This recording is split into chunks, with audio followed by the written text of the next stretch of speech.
Hello everyone, Xeno What If here.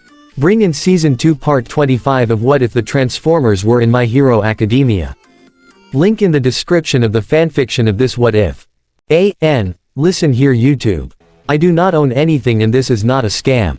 Chapter 49, Incoming Internships. As he and the rest of his Autobots rolled into their base through the ground bridge, Optimus' mind was reeling from what little he had been told about the recovery of the relic from Red Alert.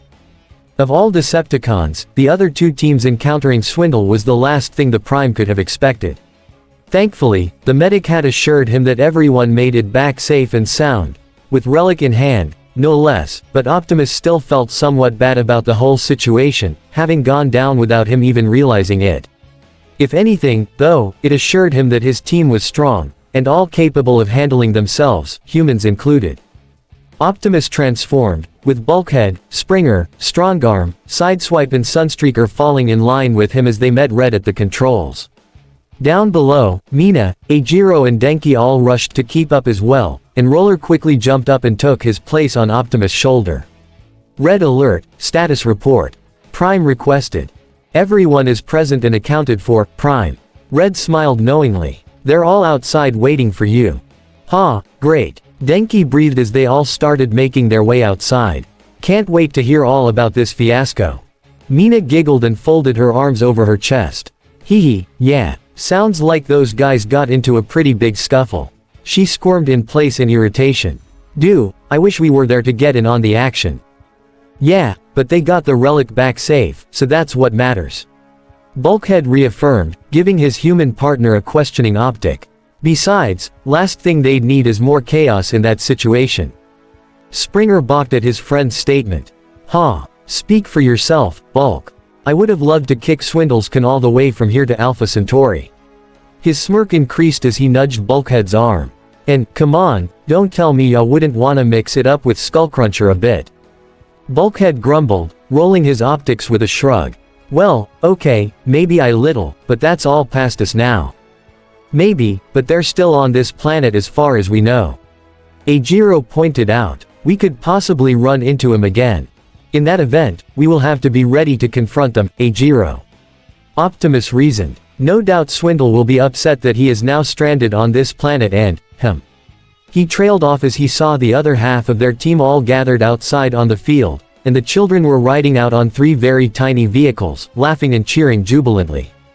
Izuku and Momo were the only two who weren't riding, though, the former noticing their arrival and waving them down. Hey guys. Welcome back. We've been expecting you. Momo greeted as well. The rest of the Autobots and the 3 humans with them were left baffled. Guys. What's going on? Sideswipe uttered. I have no idea, Sunstreaker admitted. However, Strongarm was left completely astonished by what she was seeing. She recognized the VTOL that Kyoko was flying on the back of, as well as the tiny police cruiser and fire engine that Ochako and Itsuka were dashing around on. A gasp escaped her lips and she charged forward, practically bowling over the Autobot twins. Hey, what's the big idea? Sideswipe shouted. Ow. Strongarm, think of my paint. Dude, seriously. The Autobot cadet paid them no mind, however, as she charged straight at the team, taking them all aback before she stood up straight and assumed a salute. Sirs, you're alive. Below, the police cruiser stopped on a dime, nearly making Ochako fly off but transforming in time to catch her. My apologies, Miss Uraraka. Checkpoint bowed his head. Duty calls. He placed the gravity user down on her feet and returned Strongarm's salute. Cadet, it's been far too long. Next to him, Anti-Blaze pulled up, allowing Itsuka to step off before he transformed as well. Hey, if it isn't Strongarm, he said as he saluted back. Good to see you online. My sentiments exactly. The Osprey helicopter lowered down and Kyoko hopped off after the rotors stopped, wherein Scythe transformed into robot mode and gave Strongarm a salute as well. Certainly a sight for sore optics, Cadet. How've ya been? At ease, by the way. I've been well, sir. Strongarm replied, keeping her back straight but bringing her arm down. But I'm absolutely amazed to see you all. She brought her gaze down to the humans as RC, Flare-Up, Windblade, Jazz and B all came over. Did you guys find them in the mountains? Kyoka gave a thumbs up. We sure did, well, technically Swindle did, but we freed him before he could make them his servants. No thanks are necessary. Over by the other bots, Roller gave a surprised, well would ya imagine that. He jumped off of Prime's shoulder and jogged straight over to his men, who all finally took notice of his presence and were just as shocked. Am I seeing this, or is this my hand-picked council standing in front of me? By Trion's beard, Scythe exclaimed, drawing closer to the Minicon leader. Roller. Holy scrap, it is you. Sir. It's good to see you again, sir. Anti-Blaze addressed appropriately. Indeed, we had no idea you were on this planet as well. Checkpoint directed his gaze over to the humans curiously, specifically focusing on Kyoka. Ma'am, why didn't you tell us about this sooner? Kyoka's grin persisted as she gave a simple shrug. I thought you guys would like the surprise, if I'm being honest.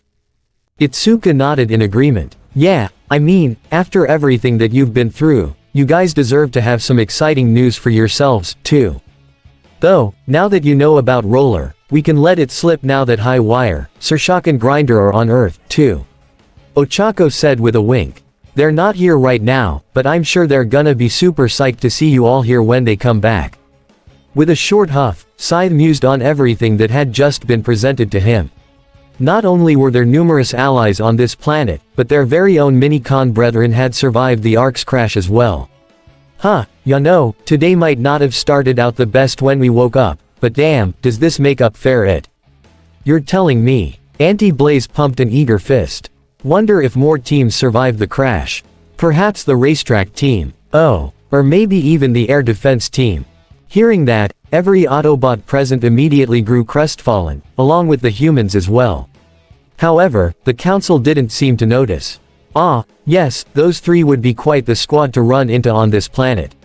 Checkpoint concurred. With their combined cyber caliber form, winning against the Decepticons would be. Ahem, Optimus piped up, interjecting into the conversation. Pardon me, men, but, he glanced down to Roller, whom sadly nodded up to him. They both knew that they had some bad news to break. We have something we must tell you. And tell them, they did, and by the time they were through, the emergency response team were left quite visibly shell-shocked.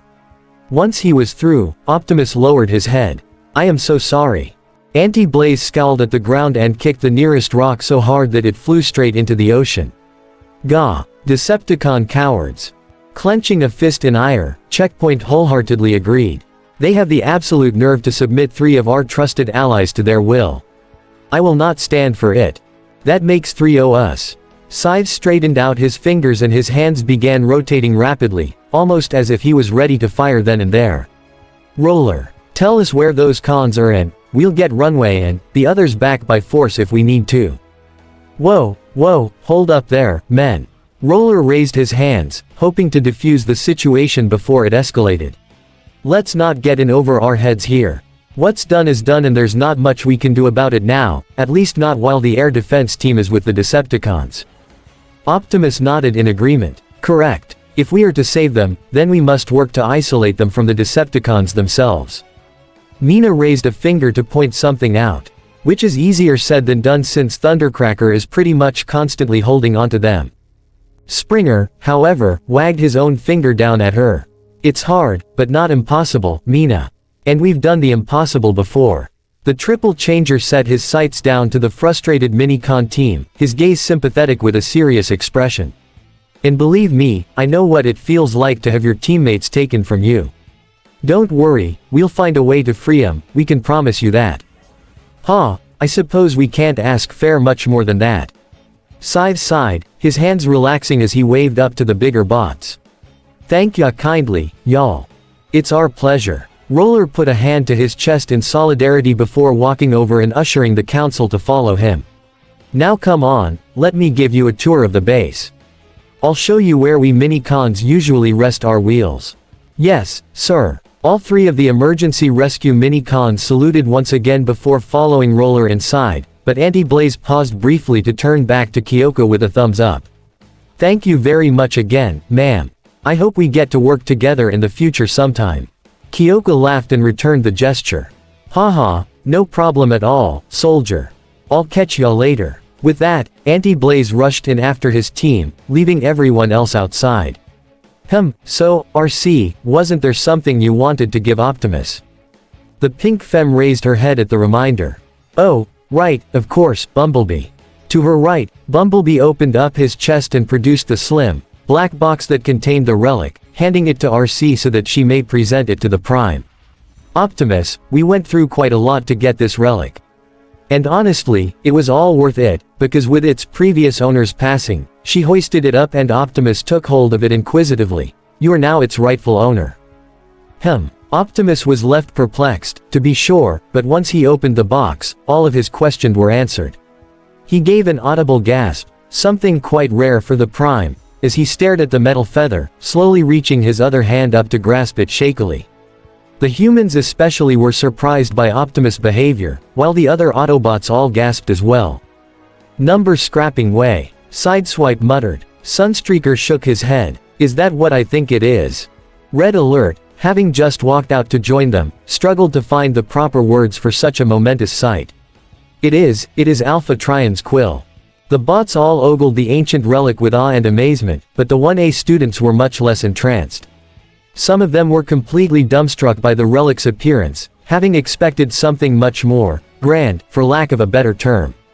Others, like Kyoka, Itsuka and Izuku, were currently gawking at its slack jaw. We nearly got our asses blown up by a Decepticon conman, over a freaking feather. The punk rocker exclaimed. Kyoka, that isn't just any feather. Strongarm said firmly, taking Kyoka aback. You should keep that in mind, just so you know. Strongarm, that is unnecessary. Optimus lightly chastised. It is natural that none of the humans know the significance of this relic. He knelt down and held the quill by his fingertips, showing the artifact to the kids close-up. Allow me to explain, children. You see, this quill may not seem as such, but it is an incredibly powerful item. This was created several eons ago, back when the first 13 primes were still young. It was subsequently given to my mentor, Alpha Trion, so that he may record the history of Cybertron with it. His optics shifting back to the quill, Prime saw his reflection in its golden sheen. And that, he did. Detailing everything in the Covenant of Primus, Alpha Trion successfully recorded every single piece of Cybertronian history, all using this very writing device. Ajiro was still a tad confused, though. Okay, so how is it so powerful? Because when paired with the Covenant, it can be used for much more than cataloging past events. Optimus furthered as he stood back up. It is said that, should Trion write anything down about the future within the Covenant, those events have a strong probability of coming to pass. All at once, the humans' eyes widened at what Optimus was implying. Wait, so, you're saying that Alpha Trion could manipulate the future? Denki exclaimed. In a sense, yes.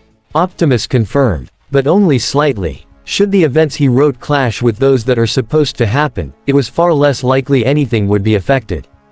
Izuku was almost staggering at all of this. To think, a simple metal quill could do something as colossal as change the future with only a certain parchment of paper, or whatever the Covenant was made out of. That is amazing, he whispered. Do you think the Covenant of Primus is on Earth? It'd make sense. Jazz mused. After all, it was Trion who sent all these relics here in the first place. Maybe he sent his quill in, the Covenant here to keep him out of Megatron's hands.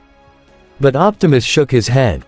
No. Alpha Trion would not risk sending both the quill and the Covenant to the same world. If anyone were to find both and discover how they work, the results would be catastrophic. The Prime craned his head up to the sky, seeing the stars begin to pop and as dusk took hold. I suspect that the Covenant itself is still on Cybertron, likely locked away in a place that only Trion knew about. Windblade gave a sigh of relief. So even if Megatron somehow managed to find it, he wouldn't be able to alter future events in his favor. Well, that's good news, at least. Momo concurred. But what about the quill itself? Optimus gently placed the ancient pen back into the container it was in, closing and locking it tightly. While I would like nothing more to keep the quill close to the chest, I fear that the Decepticons would do anything to take hold of its power. Therefore, I shall send it to Sector 7 and have it stored with the Skyboom shield. One day, though, after the war is over, I believe I will take up the quill myself, and use it to catalog our history into the Covenant of Primus in my mentor's place. Izuku was particularly stunned by that. Whoa, you'd even catalog the war, Optimus. Indeed. While the war would be a painful memory for many an Autobot, or even some Decepticons by that point, it is still worth noting in the history of our race, in hopes that something like it would never happen again. Once more, Optimus looked toward the sky, reminiscing about days gone by. On Cybertron, we have a saying, till all are one. It serves as a beacon, one which hopes that someday, our race will well and truly be united in solidarity with one another, without clear lines of division. The Autobot leader placed a gentle hand on the quill's container. Perhaps the quill will see the day it finally gets to record that significant part of history. Everyone couldn't help but smile at the Prime's sentiment. Ah, I think that's very sweet, Optimus. Ochako cooed. You have a lot of hope for the future, I can tell. Beneath his faceplate, Optimus smiled down to the gravity user. It is that hope which keeps me going, Ochako. And, with this team, my faith in that hope is stronger than ever. Optimus' truck grill on his abdomen then opened up, allowing him to store the quill on his person. For now, though, I will bring this to Sector 7. As his compartment closed, he then turned his attention back to the humans. And as for all of you, you have a very big day coming up. I suggest you all take your time to rest and pack your things beforehand. Oh, yeah, that's right. Itsuka exclaimed, throwing her hands up to her head. The internships. So much was going on that I completely forgot about them. Go, you're right. There's so much we still gotta do before we leave. Denki shouted as well. Flare Up raised her arms and said, well then, what are we waiting for? WHRRTSCHZZTSCHZZTSCHZZCKT. With a backwards flip, she transformed into vehicle mode, revving her engine and beckoning Itsuka to get on. Let's getcha all home so ya can get that done. Wait, did anybody see Hatsume anywhere? Mina questioned. I haven't seen her since we got back. Furrowing his metal brow, Bulkhead also noticed someone else missing. Hey, yeah, and where's Eraser? Wasn't she with your team, Jazz? However, the Autobot lieutenant gave his larger compatriot a reassuring wave. Ah, no need to worry about 'em.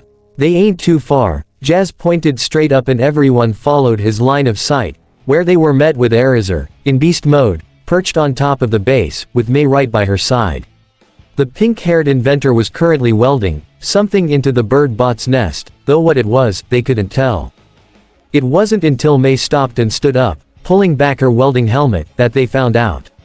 Ah, there ya go, Eraser. The dreadlocked young woman said with a thumbs up. As it happened, she had actually welded several metal braces around the Maximal Warrior's nest, which effectively anchored it to the roof of the base. Now your next won't be taken by any strong storms or anything like that. Thank you very much, May. Eraser chortled kind-heartedly. I appreciate the thoughtful gesture. But it was then that she noticed everyone staring up at them, to which she perked her head around and called out, oh. Hello down there, everyone. Huh, oh, heya, guys. May waved. Didn't hear ya come in, sorry. I'll be right down. Eijiro grinned and gave a two-fingered salute. Ah, it's okay. We can see that you're pretty busy, Hatsume, no need to come down on our account. It's fine, I just finished up fastening Eraser's nest in place, anyway. May looked up to the Maximal with a short nod. Alright, I'm ready. Lowering her back, Eraser spread her wings and allowed May to climb on. Very well, let's go. Once May was secured, Eraser flew straight up and then gently descended down to the group, where May hopped off after her short ride. Maximizing into robot mode, Eraser set her optics onto her new leader. So, Optimus, I take it that the team granted the relic unto you. They did. And thank you for your part in retrieving it, Eraser. Optimus returned in gratitude. Sideswipe winked and gave a thumbs up. See, already earning your stripes. Told ya you'd make tracks. Thank you, Sideswipe, stripes. All of a sudden, Eraser's countenance grew perplexed as she lingered on the word, finding something about it strangely familiar. Stripes, ah. Without warning, the Maximal let out a groan and clutched her head in pain, wincing as she went kneeling to the ground. Ow. Everyone gasped and the humans backed away as Erazur fell before them, writhing in the dirt as she screamed in pain. Erazur. Many of them shouted in concern. What's happening? Itsuka questioned. Oh, Primus, no.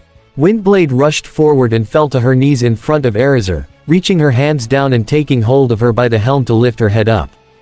Erazur, focus on my voice. With her optics shining bright and the markings on her face glowing an intense red, Windblade began using her city-speaking abilities directly. It wouldn't have the same effect as using them with a cortical psychic patch, but it would be enough to help relieve her pain. Slowly but surely, Erazur stopped struggling and lurched forward, breathing heavily as she worked through the overwhelming feeling. Are you?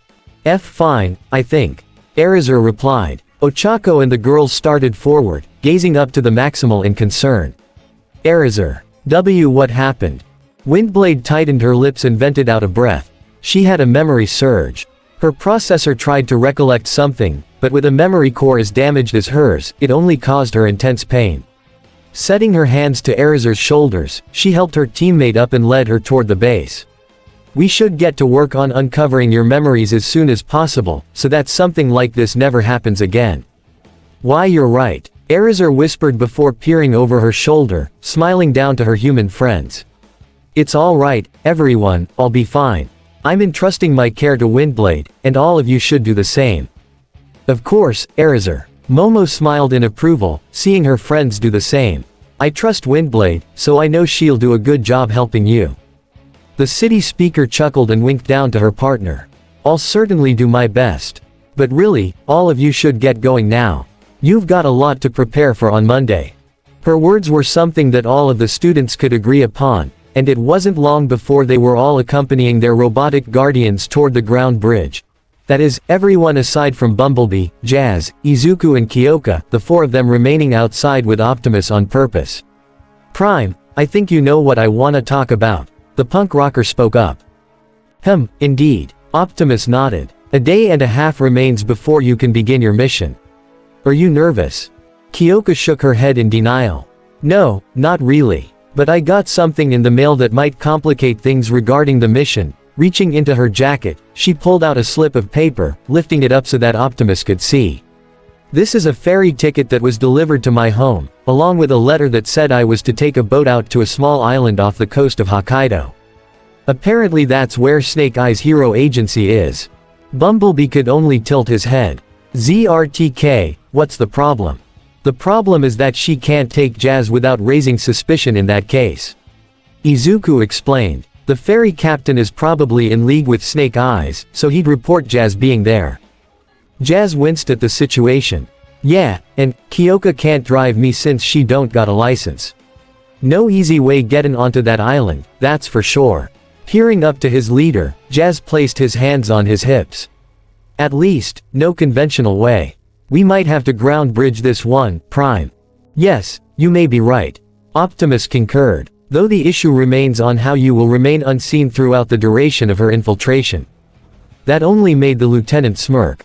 Prime, are you forgetting who you're talking to? WHRRTSCHZZTSCHZZTSCHZZCKT. Check this out. After his transformation, Jazz's alt mode gleamed briefly before something astonishing happened. His entire paint job changed. What was once a standard paint job for a Martini racing Porsche suddenly became dark green and black jungle camouflage, almost as if an electronic buzz had moved across the entire car to change it. Izuku and Kyoka were left utterly slack-jawed. What the hell? They both exclaimed. ZRKT, woohoo. ZRKT, going green.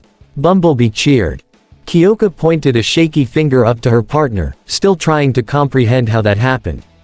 But how? Yes, I suppose I should have mentioned, Optimus started, garnering their attention. A natural part of our ability to disguise is the capability of changing our paint for any situation. It's called electronic paint, Jazz emphasized. Pretty neat, huh? In another flash, Jazz changed his paint job once again, only this time, it was a rather garish and glaring neon red and orange. He transformed back into his robot mode with this paint applied, revealing that his head and visor were now entirely this bright orange. I call this one, Generation Hue. You like. With a low scowl, Kyoka made her distaste for it known. It's making my eyes bleed. Please change back. Jazz wasn't too pleased with the comment, but he did revert back to his normal color scheme, to which Kyoka sighed and went back to Optimus. Well, I guess it's as good a plan as we're gonna have. Hopefully it works. I hope so as well. Optimus voiced in solidarity. But, we shall have to wait until Monday to see. For now, you all need your rest. I will see you tomorrow, children. With that, Jazz and Bee took their human companions and went straight to the ground bridge, leaving Optimus to himself to muse on the day they'd just had. Producing the quill's container from his storage, Prime laid a hand on it, sighing to himself. Alpha Trion, what purpose does sending all these relics to Earth serve? Was this something you foresaw, or was it something you made happen with this? It was a question that lingered in the Autobot leader's head the whole night. And ultimately, he couldn't come up with an answer. Before any of the students knew it, Monday had come, and that meant that they'd be headed out first thing in the morning. And an early morning it was, since many of the students would have a long train ride ahead of them. Class 1A had arrived at their designated train station, with 1B having gone to another, and Aizawa was there to see them off, as well as to make sure that they all were clear on how they should behave in the coming week. Everyone has their costumes, right? The tired man asked as he stared at his excited students. Remember, you don't have permission to wear them out in public yet unless your assigned mentors specifically say so. Oh, and obviously, don't lose them or anything. Gotcha. Mina shouted, holding her costume's briefcase over her head. Speak properly. Aizawa scolded. Yes sir, Ishido. Yes sir. The pink girl pouted, much to the amusement of her classmates. Aizawa shook his head and continued. Make sure you mind your manners with the other heroes during your internships. Now get to it. Once they gave a collective, yes sir, the group of students made their way toward the trains that would take them to their respective cities, all except a certain group who had broken away and were very obviously headed out of the station. You guys, where are you going? Tsuyu spoke up. Keita paused, seeing Momo, Mina, Eijiro, Denki and Ochako all headed in the same direction. Why am I not surprised? The Soro parts user gave a smirk and deduced, oh, I get why. You guys got a ride with your special mentors, don't ya? The 17s all immediately flinched and came to a halt, which got Keita laughing. Ahaha, called it. Man, so lucky. Zero said with a frown. You guys getting chauffeured around on the streets. Hey, it's not all that's cracked up to be. Denki countered. Have you guys ever had to deal with bumper-to-bumper traffic before? It's not fun, I can tell you that. That made Sato scrunch his nose, the Sugar Rush user even more confused than before. Then why not take the train? Momo sighed and pinched the bridge of her nose. Because they insisted on taking us to our internships. They wanted to see us off themselves, so we'll be going with them. But then, her eyes trailed over to a certain blue-haired young man and proplet-headed still sticking around in the station. But, that said, not every one of us will be going by car. The rest of Class 1A set their sights over to Kyoka and Tenya, the latter still walking away to his line while Kyoka searched for her own train. Also, Izuku was there with her to see her off. Grr, come on, Hokkaido. That one, right there. Izuku pointed up. Line B. Gah, of course. Kyoka facepalmed. God, it's been so long since I've had to take a train. Feels like forever. Hee, why yeah, tell me about it. The greenette chuckled. Kyoka felt her shoulders slump a bit. It's gonna be a long ride. 8 freaking hours, kinda wish I could just take the ground bridge. Izuku winced and gave a shrug. Yeah, but then you'd arouse some suspicions, so it's probably best not to. But don't worry, I'm sure you'll, But Izuku cut himself off when he noticed Tenya headed toward a train, despite the fact that Strongarm was outside waiting for him. Aida, hold on a sec. Izuku went to catch up to the class rep, with Kyoka following close behind in concern. Tenya did stop, but he didn't face them initially. Where are you going? With her brow furrowed, Kyoka went up to grab his arm. You do know that Strongarm's out there waiting for you, right? You should go in. No. Iida said in a dull roar, enough to echo through the room but not so loud as to disturb everyone else around them. And no, I feel I must do this on my own. Taking a deep breath, Tenya finally turned toward them, with probably the fakest smile that Izuku had ever seen. I'm aware of how much concern you all have for me, and I thank you for that. However, I believe this is a step I need to take by myself. Tightening her lips, Kyoka raised her head in challenge. Does Strongarm know about this decision? I told her, yes. We said our goodbyes out front a little while ago. Izuku swallowed hard, but nodded to Tenya all the same. Oh okay, but remember, if you ever wanna talk or anything, just let us know. Kyoka also nodded in solidarity. After all, we're friends, right? There was a short pause before Iida gave a simple, yes. Farewell, my friends. Then, he left. But what Izuku nor Kyoka could see as he departed was his facade dropping, his faux smile replaced with a scowl that could reduce anyone to a fearful mess. He's not okay. Kyoka concluded. Izuku shook his head. No, he isn't, but there's not much we can do about it until we get back. His eyes went back toward the boarding schedule and his eyes widened. Speaking of, you need to get going. Hokkaido's a pretty long trip, ya know. Hey, yeah, I know. Kyoka winked. Take it easy, Green Bean. I'll see ya in a week. Same here. Izuku smiled back sheepishly. And good luck with, you know. The purplet waved her hand in reassurance. Don't worry about it. If things don't go as planned, Jazz'll get me out of there in no time. I'll be fine, Izuku. Oh, that's not what I meant. Izuku clarified. I have no doubt you'll be fine on your mission, I'm not worried about that. Kyoka was left incredulous as her green-haired friend put on a knowing smirk. What I'm talking about is, and pardon my French here, you freezing your ass off. I mean, it's Hokkaido, you know. Kyoka couldn't help but make an insulted sound, though of course, it was fake as she nudged him in the shoulder. Who taught you to be so crass, mister? A laugh escaped Izuku's throat as he rubbed his arm. Haha, I think we both know the answer to that, Kyoka. Rolling her eyes, Kyoka turned around and shook her head. Hey, well, that's on me, I guess. What have I created? She glanced over her shoulder at him, her expression soft with a tender smile. But seriously, good luck on your internship, Izuku. Same to you. I'll see you later. The duo passed by one another and gave a high five as they walked in opposite directions, with Izuku headed straight for the station exit. There, he was met with Bumblebee, and RC. And Momo and Ochako as well.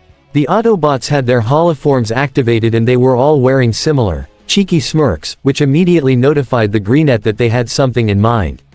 Hey guys. Well, look who's finally come out to join us. Momo lifted her head up high and craned her head away from him with her arms crossed. You certainly took your time. Couldn't even spare the time to say goodbye to the others before they left. Oh, well, can we blame him, Yao Momo?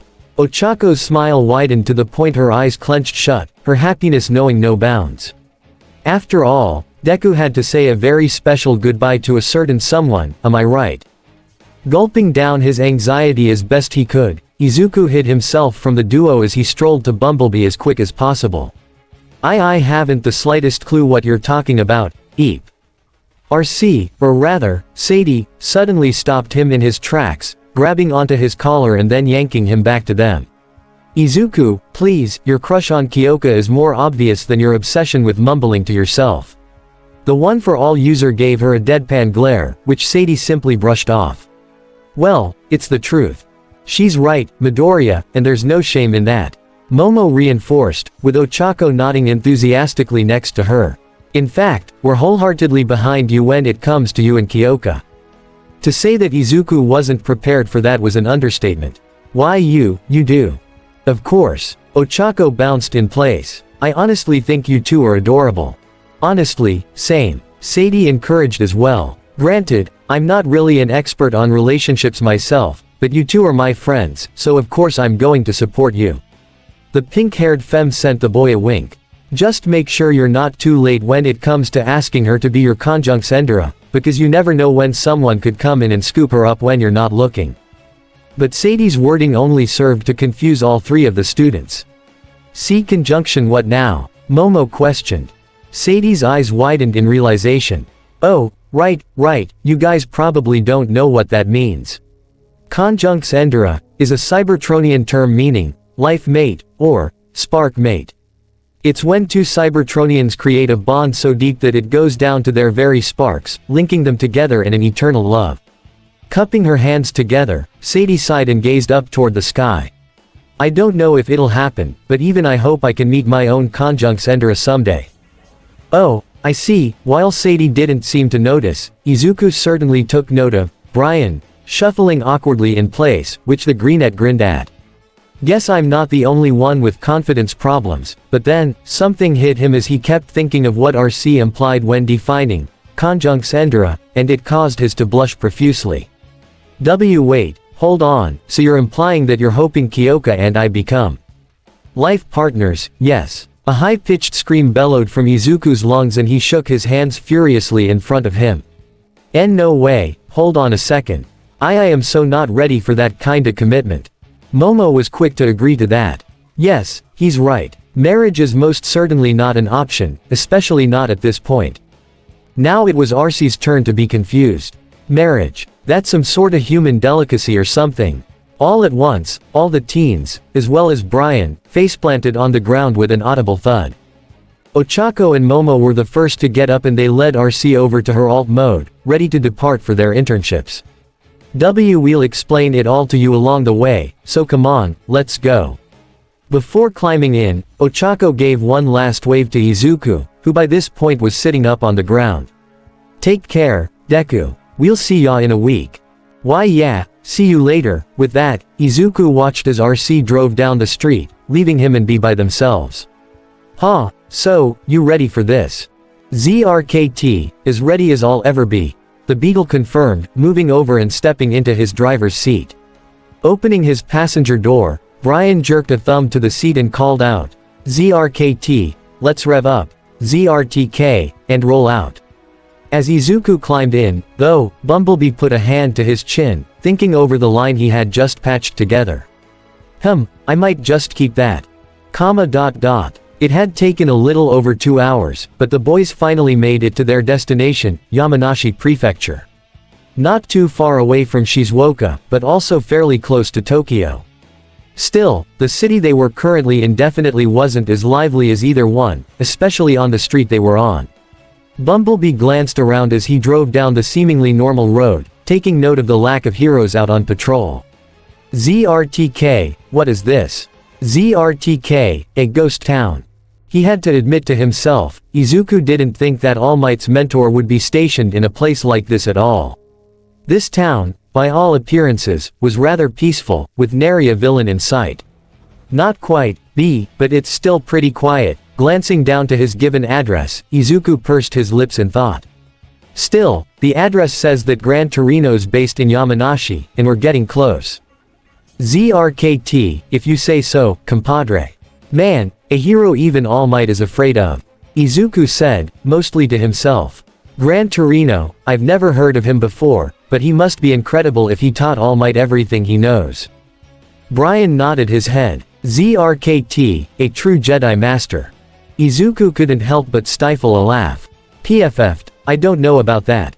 He's not Yoda or anything, though he would probably be pretty old at this point, now that I think about it.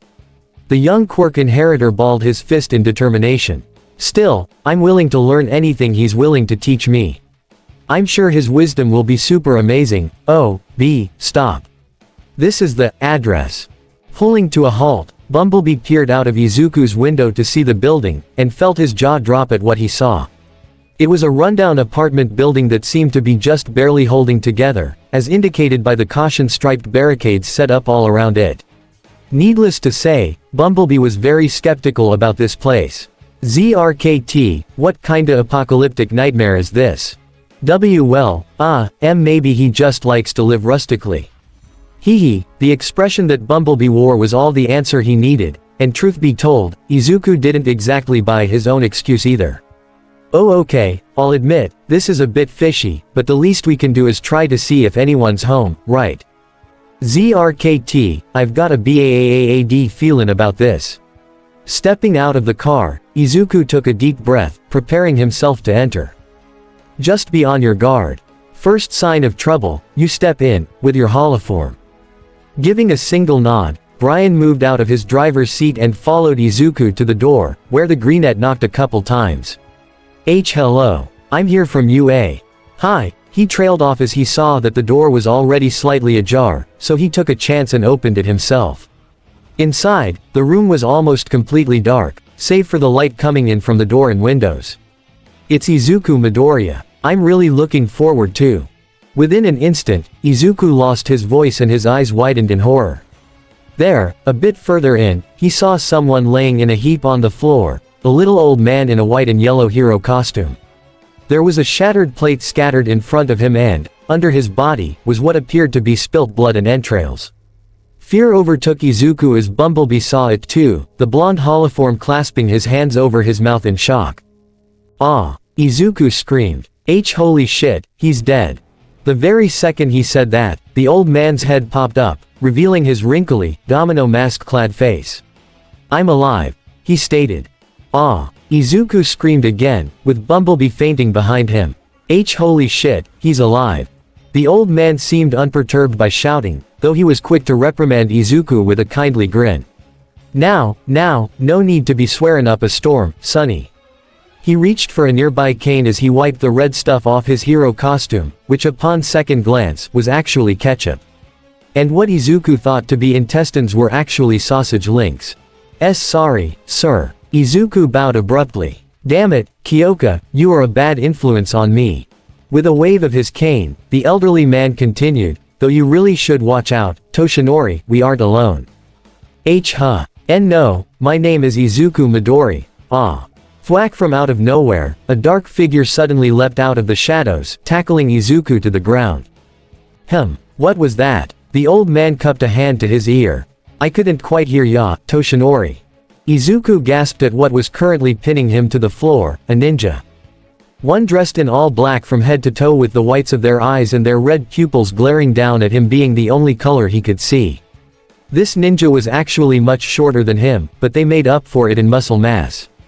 He could only just barely struggle underneath them, which was a clear indicator of their strength. Still, Izuku wasn't too happy that a ninja had infiltrated his new mentor's home, especially not with everything that was going on with Kyoka. Could this be? There was only one way to find out. Who are you? Why have you come here? Wouldn't you like to know? The ninja replied, obviously disguising their voice by making it low and husky. Picking themselves up off the ground, the ninja hoisted Izuku up by his collar, glowering right at him. I should be asking you that, kid. Reaching up, Izuku took hold of his assailant's wrist, preparing himself to use his quirk. I'm here for an internship.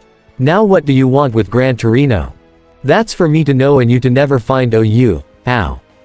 One for all, full cowling, 10%, his body now crackling with green energy. Izuku swung his legs out and kneed the ninja in the gut, sending them sprawling back as he landed on his feet. Hearing some light clapping, he glanced to his right and saw Gran Torino, laughing and clapping his hands as if nothing bad was happening. What is this guy's deal? Is he not in his right mind? Does All Might not know about? That freakin' hurt. The ninja bellowed, charging forward to strike Izuku in the chest. The green-haired boy let out a holler and propelled himself up to the ceiling, spinning around so that his feet landing flat. Much to his surprise, though, the ninja was right behind him, bounding up and forcing him to pump his legs and leap back down to the floor.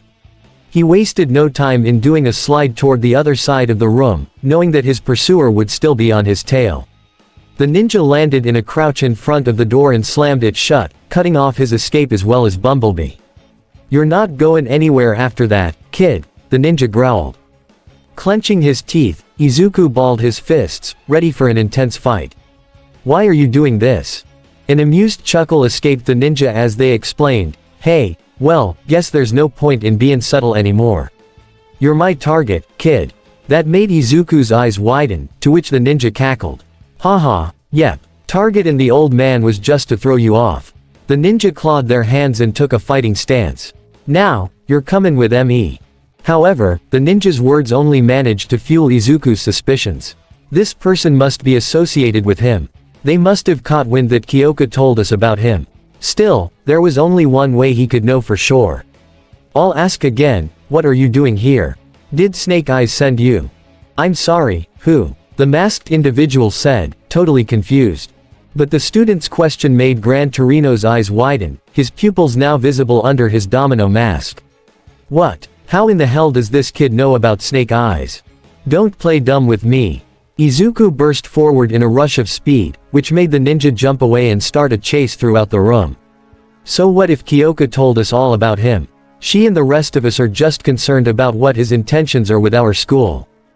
Kid, I have no fucking idea what the hell you're going on about. The ninja insisted, clinging onto the refrigerator before smirking under their mask. But, if y'all really wanna know more, you're gonna have to catch me first. Just try landing a hit on me. Then, all hell broke loose as the ninja began bounding every which way through the main room, hopping from the fridge, to the couch, to the ceiling, to the stairs and then back again. At one point, they even landed on the microwave, which they broke. Izuku gasped and went to avoid all of the incoming hits, but the ninja proved to be extremely fast. He ended up getting hit at least 3 times in one go around, struck in his leg, shoulder and back until he was forced to kneel on the ground. The ninja continued to go all over the place, as if bouncing around was second nature to them.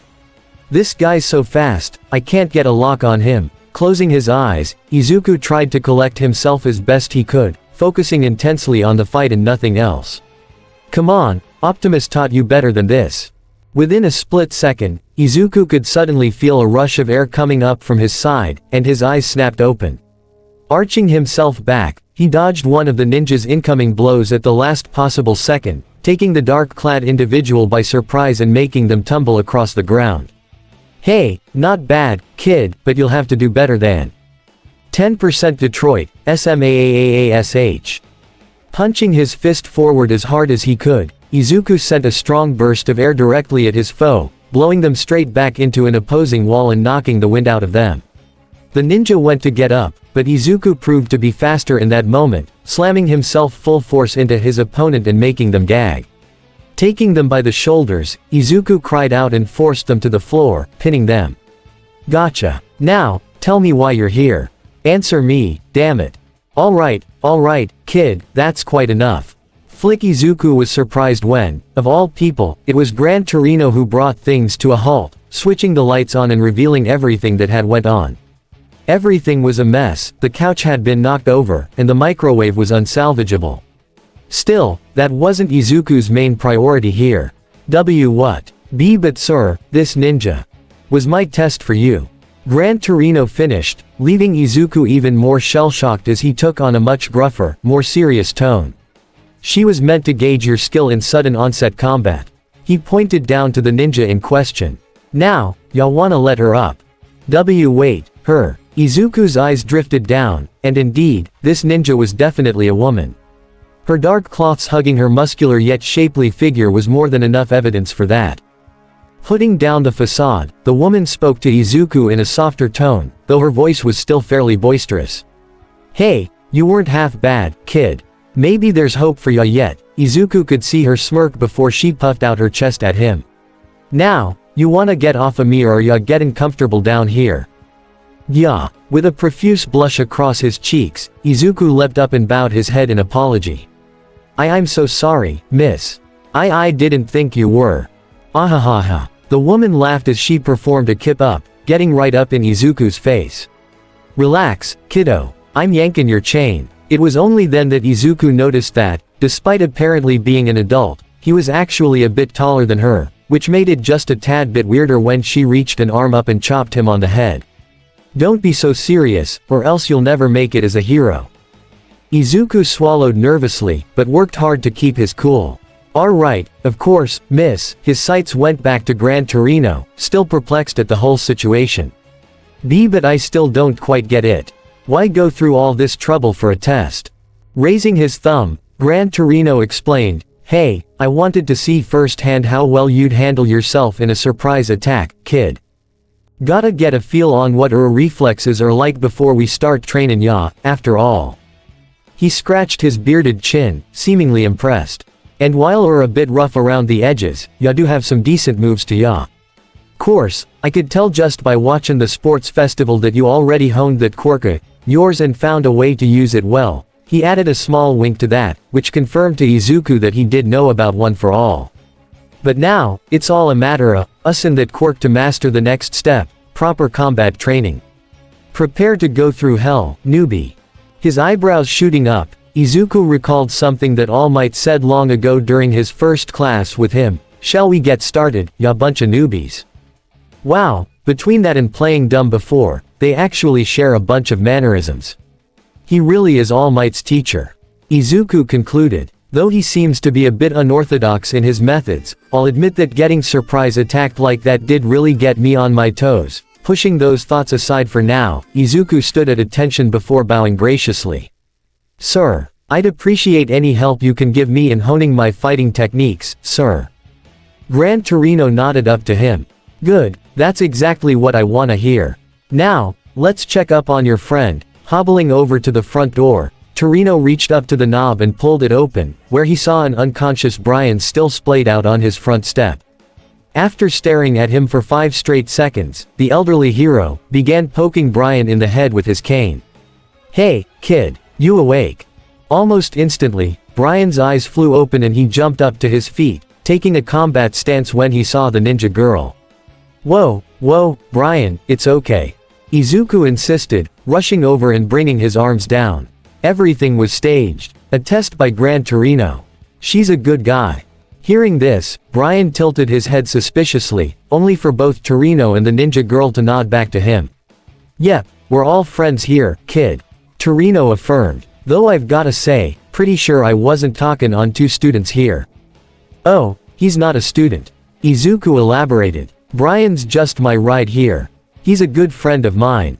The ninja woman placed her hands on her hips, leaning toward Brian to inspect him. That's so. After a few moments, her gaze became much friendlier and she waved at him. Well, if that's the case, then hope to see ya around, Bree. After Brian waved back sheepishly, Gran Torino grew serious once again, eyeing Izuku. By the way, kid, how in the world do you know about snake eyes? Seeing him flinch, Torino had the sneaking suspicion that the kid wasn't supposed to know. Or lookin' awfully guilty, kid. Care to explain? Well, you see, it took a few minutes, but Izuku explained the gist of Kyoka's mission to Gran Torino, whilst leaving out the involvement of the Autobots, of course. And that's basically what's going on. I've gotta say, though, I'm surprised that you know Snake Eyes, sir. HMPH, not personally. Gran Torino shook his head, pointing to himself with his thumb. But I've been round the block long enough to catch wind of certain things, and Snake Eyes is one of them. All the same, he grinned and gave a slight snicker. Hey, though I will say that this whole mission ya planned out probably won't be necessary in the end. Snake might be mysterious and all that, but he's all hero. It's just part of his job description to keep himself secretive. Really? Then why'd he reach out to Kyoka? Once again, Torino brushed his beard with his hand in thought. Probably because he saw genuine potential in your friend.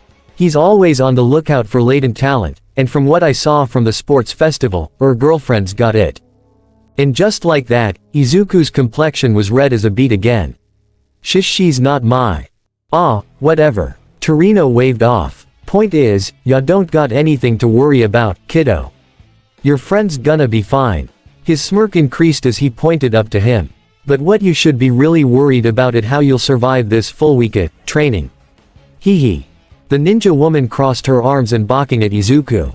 MPH, you're telling me, Gramps. Going off his performance at the sports festival, he's definitely gonna need it. Izuku did a double take of that. You heard me, kid. She counted off on her fingers as she continued. 1. Your arms are like noodles, so they break easily. Ya gotta break that habit of relying on them or else you'll never last long in a fight. Hey. That's, Izuku wanted to argue, but was quickly cut off. 2. Your movements are good, but they can be much better, she went on. It's like you're not confident in the moves your body makes, so we're gonna have to punch that out of ya as well. At that point, Izuku was starting to get really annoyed. Hey, I know I'm not exactly the most experienced when it comes to hand-to-hand combat, but isn't it a bit counterproductive to browbeat someone like this? Much to his surprise, though, Torino simply chuckled at that. Just as abrasive as ever, I see. He walked up next to his newer student and whacked him in the behind with his cane. You'll have to get used to her, kid. Trust me, she's got a stubborn streak to her, even after I saved her cottontail." Seeing how confused Izuku was, the old man eyed the woman, putting on a knowing smirk. "On that note, I think it's time for a proper introduction, don't you think?" "Sure do, Gramps." The woman reached up to undo her mask, all while still speaking to Izuku. "Giving ya fair warning, kid, I don't exactly play well with others. But seeing your performance at the sports festival, I knew I had to do something to make ya get good. That and I owe Gramps a favor, so it's a win-win." His annoyance with her spiking, Izuku was about to channel his inner Kyoka and tell her off, but then he saw her face revealed, and instead his voice was lost in his throat, watching as her bleach-white tresses fell over her shoulders. Her stark white hair contrasted greatly against her dark skin, framing her beautiful visage and accentuating her bright, red eyes. And then, the rest of her hood came off, allowing a pair of long, springy rabbit ears to pop up. The woman smirked when she saw Izuku's expression, knowing that her reveal was a success. "So, surprised. Why you're that hero." Izuku managed to get out. "The one who works solo because she believes having teammates makes you weak. The one who leaps into action without fear. The hero who's a strong contender to make the top 10 by the end of this year." Finally, Izuku managed to get her name out. "You're the rabbit hero. Mirko." Her toothy grin widening, Mirko scoffed and nodded. "HMPH. That's right, kid. But please, call me either Rumi or Coach Usagiyama, because this week, I'm gonna drill ya hard. Now, I suggest you get yourself ready. RR ready for WA. Training begins now. Wop. Ow." Izuku fell to the floor after Mirko practically smashed him across the neck, his eyes rolling back into his head as Brian and Gran Torino stepped back at the unexpected move. "You weren't ready. 8 hours. 8 long-ass hours of nothing but riding on that bullet train." Of course, it was no surprise that Aizawa had asked them all to meet up at 4 o'clock in the morning, but if she were being honest with herself, Kyoka felt that was more for her sake than anyone else's. Now, it was around noon time, and she had made it to her ferry that would take her to the small island just off the coast of Hokkaido, where her internship would take place. Yeah, so far out of the way from the mainland in the coldest part of Japan. The punk rocker grimaced and shivered as she thought to herself. Yeah, these people have to be hiding something big. If they're not villains, they gotta be part of some secret organization. Just then, she felt something drape over her shoulders, making her gasp and spin around with her jacks raised to stab the eyes of whoever touched her. Whoa. Relahete, Miha, no need for alarm. Kyoka went at ease a little when she saw that it was actually the boat captain, probably the most harmless man she had ever seen. Granted, she literally only knew him for a few minutes, but from all appearance, he didn't seem too threatening aside from him being well built. Oddly enough, he was also Latin American, which the 1A student wasn't expecting. He had dark brown hair that was nestled under a white sailor's cap, and extended down his face into a beard-mustache combo. He was donned in a blue, button-up shirt with red markings on the shoulders and sleeves rolled up to his elbows, revealing an anchor tattoo on his right arm, as well as a pair of jeans with brown boots. Heck, even his quirk didn't seem threatening.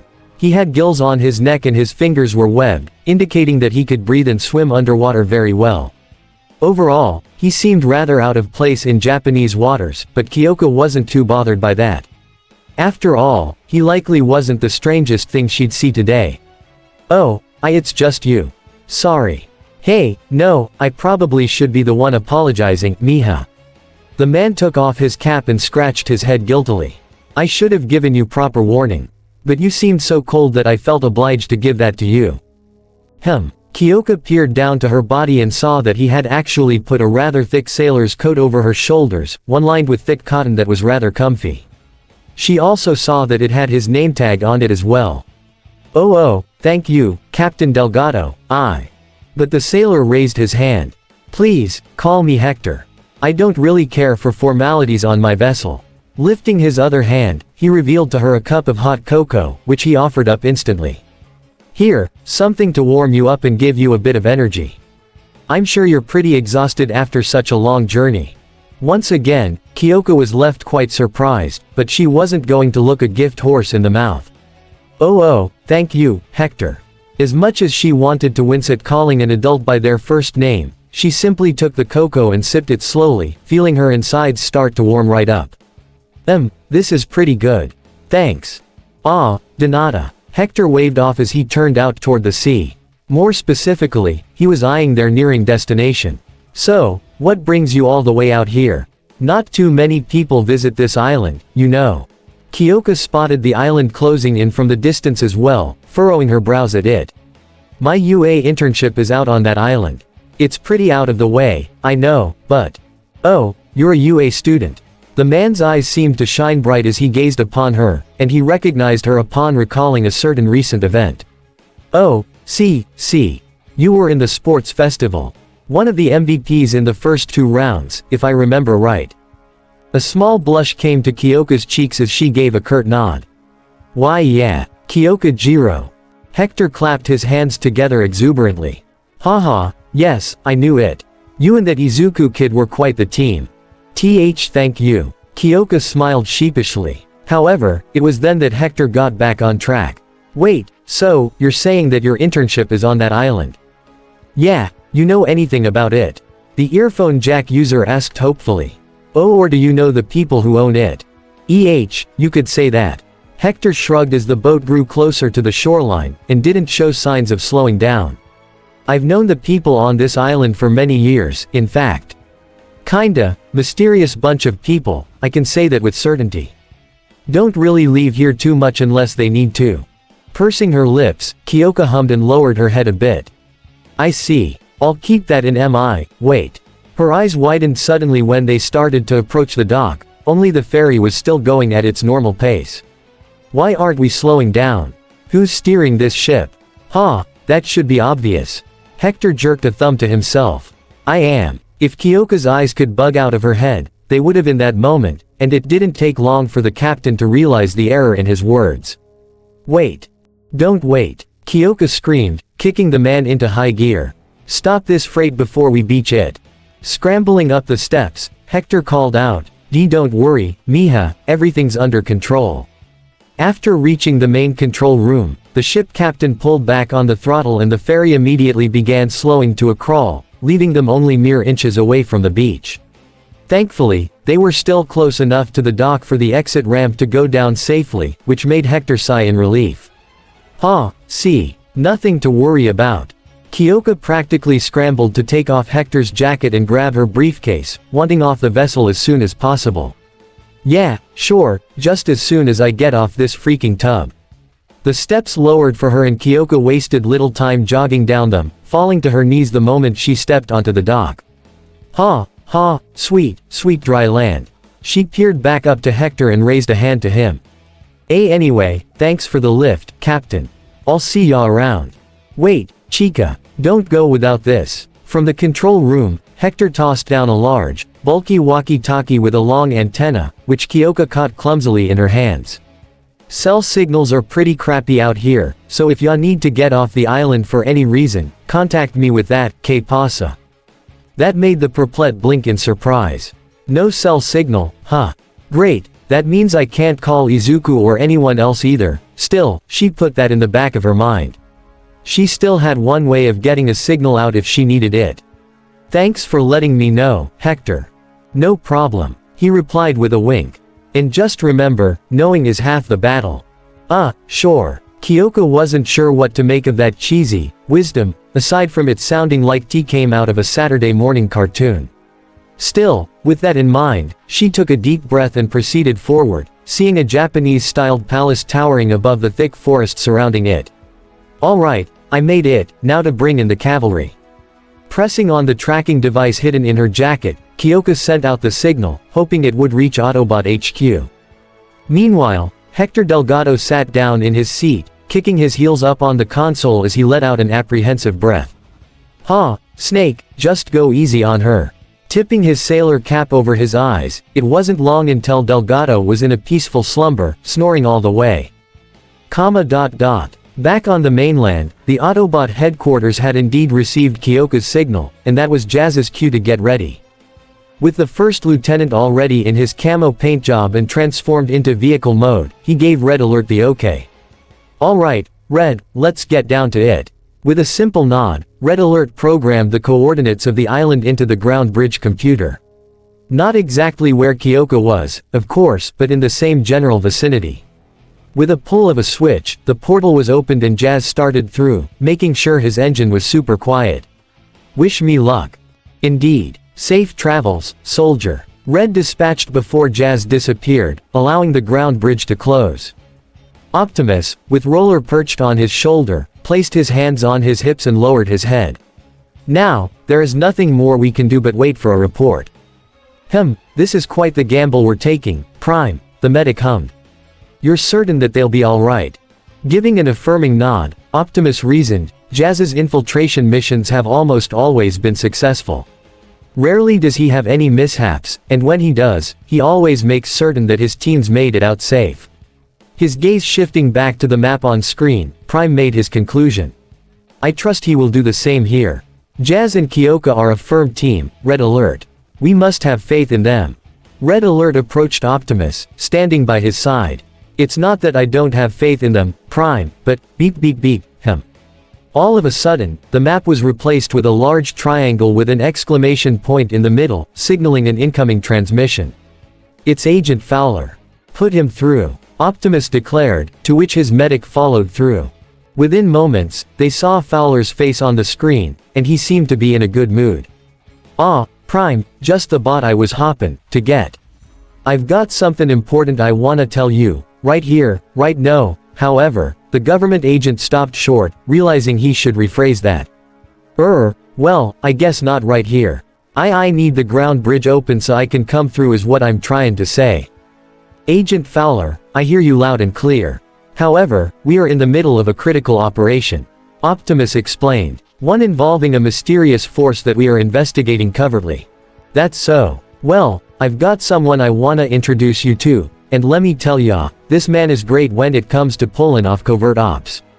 By the way, is Springer there? Red Alert peered over his shoulder. He should be. He rarely leaves the base. Well, get him in, open the portal for me. This meeting's extremely important. Sharing a glance, Optimus and Red Alert both shrugged and the Prime accepted. Very well, Agent Fowler.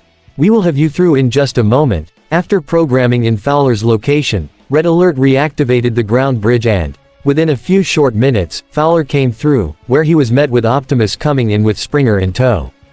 Yo, Fowler. Springer saluted. Ya said you wanted to introduce us to someone. With a strong grin, Fowler pointed toward the wrecker. Exactly right, soldier. Remember when you first came to Earth when we said we'd pass you off as a new vehicle from Sector 7's MASK division? Yeah, vaguely. Springer gave a so-so hand gesture. Though I haven't had to really go out in public much at all, really. Fowler pointed up to him with confidence in his voice. Well, startin' now, that's all gonna change. Come on through, Agent. Let me introduce ya. At his cue, someone else came walking through the ground bridge, garnering the Autobots' attention. There, standing on the platform approaching Fowler, was a young Caucasian man who seemed to be in his late 20s or early 30s, with long, wavy blonde hair. For a government agent, however, he was dressed rather causily, donned in a button-up red jacket with a white t-shirt underneath, along with blue jeans and brown boots. However, it was his eyes that caught the bots' attention most. They were a variable spectrum of colors, mainly yellow, blue and red with a small blending of green, purple and orange in between. These colorful eyes were wide in amazement as he gazed upon the Autobots for the first time, and he let out a breathy laugh. Ha, oh my god. Running a hand through his golden locks, the man took a step back in astonishment. Ha, Bill, you seriously weren't kidding when you described these guys as spectacular. Hey, told ya, hot shot. Fowler pat the man on the shoulder before making introductions. Autobots, I'd like you all to meet the head of the MASK division, genius engineer Matthew Tracker. Optimus stepped forward first, his intrigue peaked as he knelt before Matthew and extended a finger to him. It is a pleasure to make your acquaintance, Agent Tracker. My name is Optimus Prime, and on behalf of the Autobots, we look forward to working with you. Haha, please, call me Matt. Tracker insisted as he reached out and shook the Prime's hand. Or, Spectrum, if we're out in the field. But holy wow, you bots are incredible. His multicolored eyes shifted focus over to Springer next. But I hear you're the one who's gonna be working with our group going forward. The triple shifter, right? Springer chuckled at that. Hee hee, that's triple changer, kid. Check it. 1. WHRRTSCHZZTSCHZZTSCHZZCKT. With a perfect backflip, Springer changed into his armored car mode, taking Tracker aback. 2. WHRRTSCHZZTSCHZZTSCHZZCKT. And then, with a few shifting parts, the wrecker entered his copter mode, making Matt break out into a huge grin. And A3. No applause, please, your amazement is more than enough. Whoa, ha, yeah, you'd make a great addition to our team. Tracker approved. That is, if you want to work with us. WHRRTSCHZZTSCHZZTSCHZZCKT. Entering robot mode again, Springer crossed his arms. Depends, do you guys blow things up often? Sometimes. Matt shrugged. Other times we like running villains down and tearing up their escape vehicles. Springer bent down and offered his fist. You had me at tearing. I think we're gonna understand each other pretty well, Mr. Tracker. Matt brightened up considerably at that and returned the fist bump. Haha, great. I was hoping we would. Extending his arms up, he addressed the other Autobots. Though if we wanna get technical, all of you would fit in pretty well in MASK. After all, our whole thing is using vehicles that are armed to the teeth. Ahem, while I appreciate your offer, Agent Tracker, I believe that would be something only a certain few of us would be good at. Optimus said bluntly. Indeed, and besides, we're quite busy with our own mission already. Red Alert added as he gave a pointed glare to the triple changer. And unlike someone, we don't need a cover story just because we can't pick an alt mode. Springer scowled back at him with his nose upturned. The MASK leader gave a simple shrug. Ah well, can't blame a guy for trying. By the way, I heard you guys were currently conducting a little sting operation. Yeah, I was just about to ask the same thing, Prime. Fowler echoed. Just what did we miss? Going back to the main console, Optimus pulled the map of the island back up, explaining to the two agents. Well, to put it simply, we are investigating a mysterious hero agency, one shrouded in secrets and uncertainty. He looked back to Agent Fowler, whose expression changed from curious to concerned. You see, Kyoka received a very strange offer from a hero whom very few know about, and those that do only know very little to nothing. She and Jazz are currently undercover investigating this agency now. I see. With his brow furrowed, Fowler hesitantly inquired, and just who is this hero? They go by the name, Snake Eyes. And just like that, something snapped, and Fowler's eyes grew wide. Snake Eyes. He whipped his head straight up to Optimus incredulously. You're saying that Jiro got an offer to intern under goddamn Snake Eyes? Prime, Red Alert and Springer were not expecting that reaction, to say the least. Yes. Do you know who they are? MHA. Know him. I've worked with him. Fowler shouted angrily. Prime, the first thing you should do in these kinda situations is call me. I work with the government and know a lot of things most people don't, remember? He placed a hand over his chest. I could have cleared up this whole mystery straight from the get-go. Why didn't you tell me? You have been busy for the past 2 weeks. Optimus replied. We felt it best not to bother you as you already have enough tasks to shoulder as it is. Agent Fowler raised a stern finger. That is, actually very considerate, thank you. He shook his head to get back on track. But that's not important. What is important is getting this whole mess straightened out. We need to call Jiro and Jazz and tell them this is all a big misunderstanding. Red Alert went over to the console and activated the comlink. Way ahead of you. Jazz, come in. Do you read? Yeah, Red. Jazz answered with a shaky tone. I read ya, but now's not exactly the best time. What? Why not? Seems they were expectin' me, man. I'm surrounded by ninjas. Fowler facepalmed in frustration. Oh, goddamn it. It only took a short hike for Kyoka to make it to the palace, and the first thing she took note of was how extravagant the place was just from the outside alone. Well, if this is really where the Snake Eyes hero agency is, they sure know how to pick 'em. Her eye was also drawn to the door in particular, which had a rather large symbol painted across the front, 6 red lines going horizontally on top of one another, with every other line having a divide down the middle. Why does this symbol seem familiar, though? Probably just my imagination. Okay, here we go. Mustering up her courage, Kyoko reached up and used the heavy knocker, knocking thrice on the thick, wooden door. Hello. It's Kyoko Jiro. I'm here for my Kriak *. Ah. The young girl gasped and pulled her arm back as the door groaned open slowly, revealing nothing but darkness on the other side. Hesitantly, she peered into the building and, sure enough, the room was almost entirely pitch black. Internship. Kyoko took a deep breath, debating her next move. Unfortunately, I think the only one is to go in and investigate. Slowly, she proceeded forward, the light from the afternoon sun being her only form of navigation, that is until... Boom. Eip. The punk rocker nearly leapt out of her own skin as the door slammed shut, leaving her with nearly no light. The only exception was, oddly enough, coming from a tiny hole shining down from the room's ceiling, giving her just the tiniest bit of light, but nothing more. Go. Great. Just great. Now where the hell do I go? Kyoko narrowed her eyes to the hole, thinking to herself, maybe I can reach my jacks up there and see where it leads. With that being her only idea at the moment, she moved closer to the center of the room, unaware that something had just fallen from the ceiling, landing silently behind her.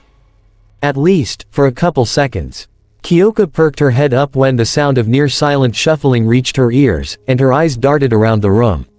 Of course, she couldn't see anything, but at the same time, she was certain that there was something in here with her. Or someone. Shink shink shink. Kyoko sucked in a breath as, from the darkness, she could hear something sharp and metal being pulled out from somewhere, and her thoughts were confirmed when she saw several star-shaped flashes flying out at her thanks to what little light there was. She weaved her head away from one and, using her jacks, grabbed hold of the other two, finding them to be small and with holes in the middle. Shurikens. Gritting her teeth, Kyoko called out into the room, "Who's there? Come out and show yourself." She got her wish, but not in the way she was expecting. *SSSSHH hink. This time, the sound came from behind her again, only this time from a different direction. They moved. How'd they do that so fast? Kyoko spun around and was met with another metallic flash, only this time it was long and narrow. A sword. Bringing up the briefcase containing her hero costume, Kyoko acted quickly and bashed the blade away. Swinging back around, she then flung it straight in the same direction, and with a loud, clattering sound, she was sure he had hit her assailant. Then, as fast as she could, she ran away, dashing toward the opposite end of the room. Aizawa's gonna kill me for losing my costume, but it's better than freaking dying. **********. Unfortunately, she quickly found out that her pursuer hadn't given up yet, their feet hitting the floorboards rapidly as they chased her down. Out the corner of her eye, she could see the blade flashing once again, and that's when Kyoko got an idea. She dropped her bag and took off her school blazer, flinging it off to the side. *RRRRRRIP. With a victorious smirk, Kyoko knew that her attacker had just sliced into her school coat. Thankfully, those were more easily replaceable, even if Aizawa would still probably be mad. Just then, click-click, Kyoko's head perked up at the sound of a knob turning, her head whipping directly to her right and seeing a small crack of light. Haha. Yes. I'm outta. Whoa. Shoom shoom shoom. At the last possible second, Kyoko ducked under a few more shuriken that had been thrown her way and she made a leap for the door, flinging it open and then slamming it right as a few more clattered into it. Ha, ha, ha, I'm alive. Indeed, you are. Yet another gasp escaped Kyoko's throat and she snapped her head up, only to be met with a certain red-clad ninja smiling down at her. And in doing so, you have passed the first trial. Jinx nodded. Congratulations, Kyoko. All of the relief that Kyoko had in her gave way to rage as she sprung up to her feet and got right up close to Jinx. Trial. What? None of those were complete sentences. Well, I'm sorry, but I can't exactly think straight after nearly dying in a pitch-black room. And you're saying that it was supposed to happen. As a test. Kyoko firmly planted her hands on her hips. Do you treat all of your interns like this? Because if so, I can see why no one has wanted to come here. With a short chuckle, Jinx shook her head at the accusation. Kyoka, you must relax. You were never in any real danger to begin with. She saw the punk girl furrow her brow as she walked past her, going to open the door. Here, I'll show you. Jinx got a bit of amusement when she saw Kyoka flinch as the door opened, but then, the student's eyes widened when she saw the shuriken on the floor. They weren't sharp in the least and were lined with rubber along the edges. And, rather than being pointed stars, they more resembled sakura flowers. Jinx picked one up off the floor and presented it to her. You see, completely non-life-threatening. The most this could do is give you a nasty bruise. But, what about the sword? Reaching out toward the dark room, Jinx opened her hand and caught the sword in question, or rather, the stick in question. Just a simple wooden practice blade with reflective tape. Again, most it would give you is a bruise. Then how'd it rip my jacket? As if in response, Kyoka's school blazer was tossed at her and she caught it with a yelp, where she saw that it was indeed ripped.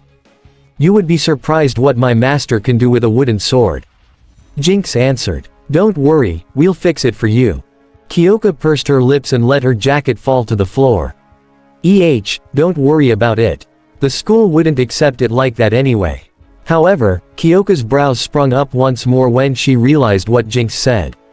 Wait, you're telling me that my first test was outrunning and escaping my master? Yes. Jinx confirmed. And, on that note, waving her hand to the doorway, Jinx bowed her head as a figure emerged from the room, appearing as if he were taking form from the shadows themselves.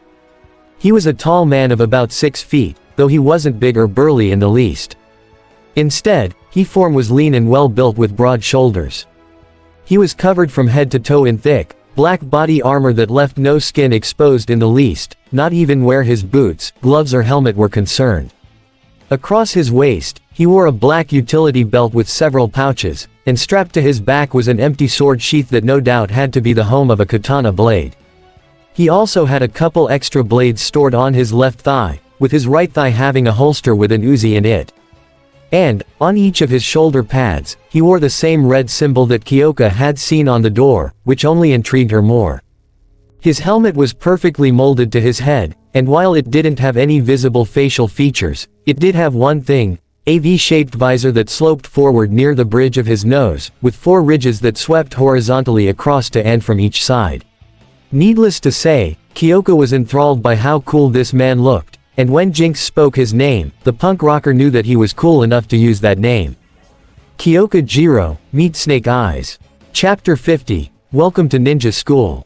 Hosu Prefecture, early morning. As the sun held high in the sky above Hosu City, Tenya Iida walked down the street, keeping pace behind his mentor for the week. Granted, while he certainly respected the man walking in front of him, to say he chose this hero agency for its notoriety would be far from the truth. The normal hero, Manuel, was, well, a fairly normal hero, as he himself proclaimed to be. He wore a fairly standard hero costume for someone with a hydrokinetic quirk, blue, white, navy, a burst of yellow with his gloves and a helmet with a fin-shaped head crest and flip-down visor. His agency certainly kept the peace in Hosu, that he knew, but they were all fairly normal heroes. No, the reason why he had chosen this agency specifically was for a much more personal reason, one that he dwelled on even as he listened to Manuel's mini-lecture. On a normal day, I'd just be waiting for client calls to come in. Not really exciting, the normal hero said with a slight chuckle. But things have been fairly hectic around here lately. Tenya nodded in understanding, his voice echoing beneath his helmet. So you're using street patrols to suppress crime? Yeah, exactly. Manuel smiled happily. Man, I still can't believe Ingenium's little brother is interning at my agency. I'm sure you had offers from pros with much bigger followings than mine. Oh, well, that is part of the reason I chose your agency. Tenya said with his head turned. I didn't think I'd be too comfortable studying under heroes with more fame and notoriety when they are constantly hounded by press and hordes of fans. Ah, a smart thinker. Manuel tapped the side of his head. I get ya. Well, don't worry, Iida. By the end of this week, I can assure you'll be much more knowledgeable on the work we do. Tenya gave another nod, but in his mind, he continued to think on the real reason he had come to Hosu. The hero killer. So elusive he's managed to avoid capture for his deplorable crimes, he slowly came to a brief stop, scanning the streets for anything that stood out. I know that I might not find him, but still, I have to try to track the villain down. His fists tightened at his sides. Because, I cannot forgive him for what he's done. Just then, for the briefest moment, Tenya suddenly saw a flash of bluish-green light come from a nearby alleyway, which made him gasp. Manuel. That alley. MHA. What? Manuel came rushing back. What did you see? A flash of light from over there. Tenya pointed. It was brief, but something seemed off about it. Manuel's expression hardened slightly, motioning for Tenya to follow. Stay behind me, okay? If there's something wrong, we call for help first. The two crossed the street quickly, with Manuel pressing his back against the nearest building and peering past it. However, he saw nothing, at least at first. He motioned for Tenya to wait as he stepped into the alley, bringing out a flashlight from his back pocket. There, on the ground, he saw a set of tire tracks, which seemed to come out of nowhere before going straight down the alley. Huh, curious. What is it? Tenya called out. What did you find? Fresh tire tracks, Manuel said, though they just kinda appear from nowhere and leave. Tenya's eyes widened, both in concern and fear. Is there an Autobot here in Hosu, or worse, a Decepticon? He collected himself and made a suggestion. Perhaps it would be best to put out a warning to watch out for any mysterious vehicles. Yep, already on it. Manuel confirmed, reaching for his helmet. Come on, we'll meet back at the agency. As the two of them left, however, a certain white and blue police jeep wasn't too far away, and she was keeping her sights glued to Tenya as he followed Manuel away. I swear to Primus, Tenya, I won't let you get yourself hurt. Strongarm silently promised to herself. If that hero killer is anywhere in Hosu, I'm making it my priority to find him first. Harajuku, Tokyo, the genius office. To be perfectly frank, I don't like you very much. Those words took Katsuki Bakugo by surprise, though he uttered a simple, huh. As his supposed mentor faced him. Best Jeanist, a man decked out entirely in the material of his namesake from his head to his boots, which were suede. The man ran his fingers across his perfectly combed bangs as he addressed the explosion quirk user. I know full well why you chose my agency. Because I'm one of the top 5 most popular heroes. Bakugo clenched his teeth with a gruff grumble. Hey, you're the one who made an offer for me, he said irritably. Yes, recently all of my recruits have been perfect little angels. Best Jeanist flicked his finger, pointing at Bakugo. So you certainly stood out. I watched the way you fought at the sports festival. You have a good handle on your powerful quirk, and a decent grasp of its application as well. You're an outstanding talent. I'd say you're already good enough to take on as a sidekick. The number 3 hero closed his eyes. However, you do have a fatal flaw. You believe you're the best, and you display that belief without regard for how it reflects on you, your image, or even your fellow students. You have a ferocious nature, and all that combined proved to be your downfall at the festival. Gritting his teeth, Katsuki began to approach the pro. Don't tell me you brought me all the way here just to give me a lecture, ah. However, he was stopped in his stride when his own costume suddenly began pulling at himself, suspending him directly in front of the fabric hero. What the? I have to correct people like you. Jeanist went on, the fabric at the end of his sleeves having been reduced to strings to keep Bakugo in place. It's part of my duty to society. Heroes and villains are cut from the same cloth. So, your job here is to watch me. I'll show you what makes someone a hero. What the hell are you doing? Katsuki growled defiantly. Best Jeanist wore an unimpressed gaze. I've been told by your principal that you need a bit of an attitude adjustment, after hearing that you aggravated your fellow competitors in the festival. He saw Katsuki huff and turn his head down at him, to which Jeanist pulled back on the explosion user's mask with his fabric. So, to that end, I will educate you in how to become an exemplary pro. That includes being aware of the way you speak, your appearance, controlling your emotions, your morals, and of course, the way you treat your peers. Katsuki could practically hear the snickering of Jeanist's sidekicks behind him, and it pissed him off as the hero concluded his lecture. There are countless things you need to learn. But, in the brief period of 1 week, I will stitch these things into the fabric of your being. Ehime Prefecture, Gunhead Agency. Ochako bobbed from side to side in anticipation as she, Momo and RC had finally arrived at Gunhead's hero agency, pulling up to the curb outside of the very dojo-like building. The brunette had to do a double take at that to make sure the address was right. Whoa, so this is Gunhead's agency. Ochako tilted her head. Gotta say, I was expecting something a bit more modern from someone called Gunhead. Well, he does teach martial arts, so I don't suppose it's too surprising. Momo noted, though her own expression was somewhat unsure. Though come to think of it, if this is what Gunhead's agency is like, I wonder what Edgeshots is like. Ah, you'll cross that bridge when you come to it, Momo. RC assured as she opened her back door. Now go on, Ochako, you don't wanna keep this Gunhead guy waiting. Right, thanks RC. Ochako grabbed her things and was about to get out, when a familiar red and orange motorbike suddenly pulled up to the curb, and with it, a certain redhead as well. Ochako and Momo had to do a double take when they saw who it was, the class rep of 1D wearing a similarly stunned expression as she yanked off her helmet. Itsuka. Guys. Itsuka exclaimed in disbelief. What are you all doing here? Ochako pulled her luggage out the rest of the way and met her neighbor in the middle. I'm here for my hero internship. Why are you here? There was a long pause as Itsuka's eyes seemed to widen even more. Same. The gravity quirk user blinked a couple times as both of them pulled out tiny slips of paper from their pockets, and they had the same address written down.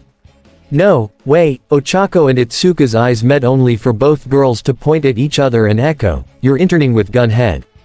Surprise. RC and Flare Up shouted at the same time, with the latter's holoform appearing between the two. Isn't this exciting? Tracy said as she brought both girls together. The two of ya, learnin' martial arts under the same roof.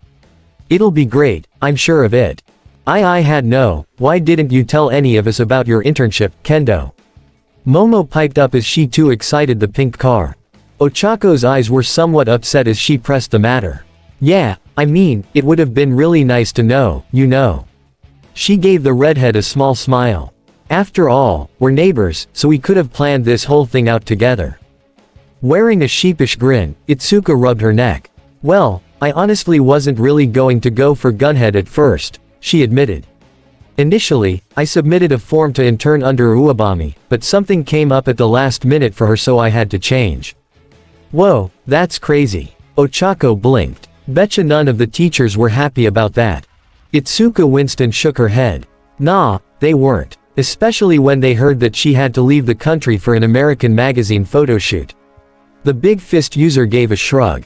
Though honestly, I'm kinda glad I dodged that bullet because I spoke with some upperclassmen who interned under her before and they did not have many nice things to say about her. With a grimace, she explained, she likes going for the pretty girls to stand alongside her in photo shoots.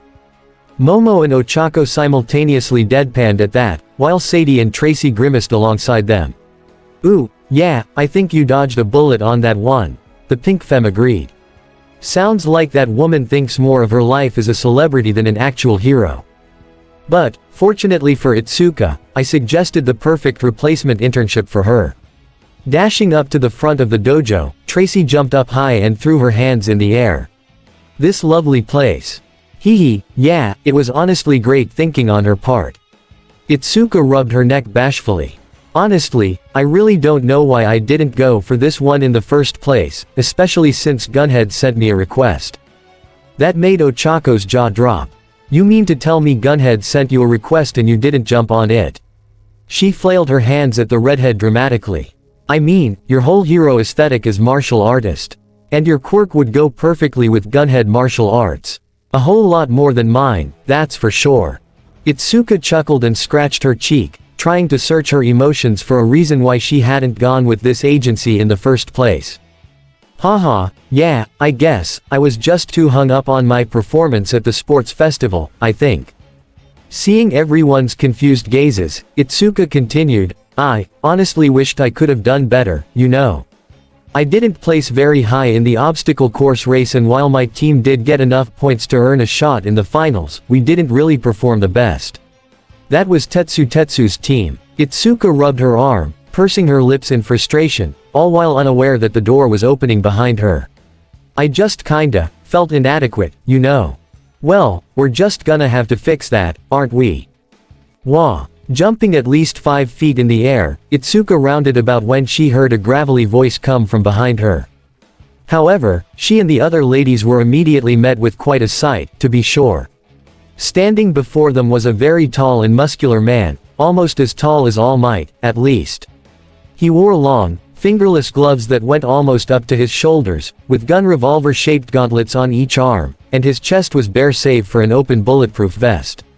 He wore standard brown pants and thick, black combat boots, but his head was where things got odd. He had long, pale minty green hair, which went wild and untamed as it spiked toward the back. But he didn't show his face. Instead, he wore a smooth, metal mask with 4 gun barrels sticking out of the front in a square formation, all of them protruding out from the mask aside from the bottom left one. Overall, he was rather intimidating in appearance, but actually fairly friendly. Hiya. He waved. The ladies all glanced to one another before Itsuka hesitantly waved back. Hi. You must be the new interns. The masked man pumped an eager fist. Ochako Uraraka and Itsuka Kendo, right. This is great, I was hoping we'd get started soon. Welcome to my agency, ladies. He extended one of his hands, which easily dwarfed all of theirs combined. The name's Gunhead, though you've probably figured that out by now. Ochako and Itsuka flinched and bowed simultaneously. Oh, it's nice to meet you, sir. The gravity user greeted first. Thank you so much for taking us on. Itsuka continued, especially considering I was such a last-minute addition.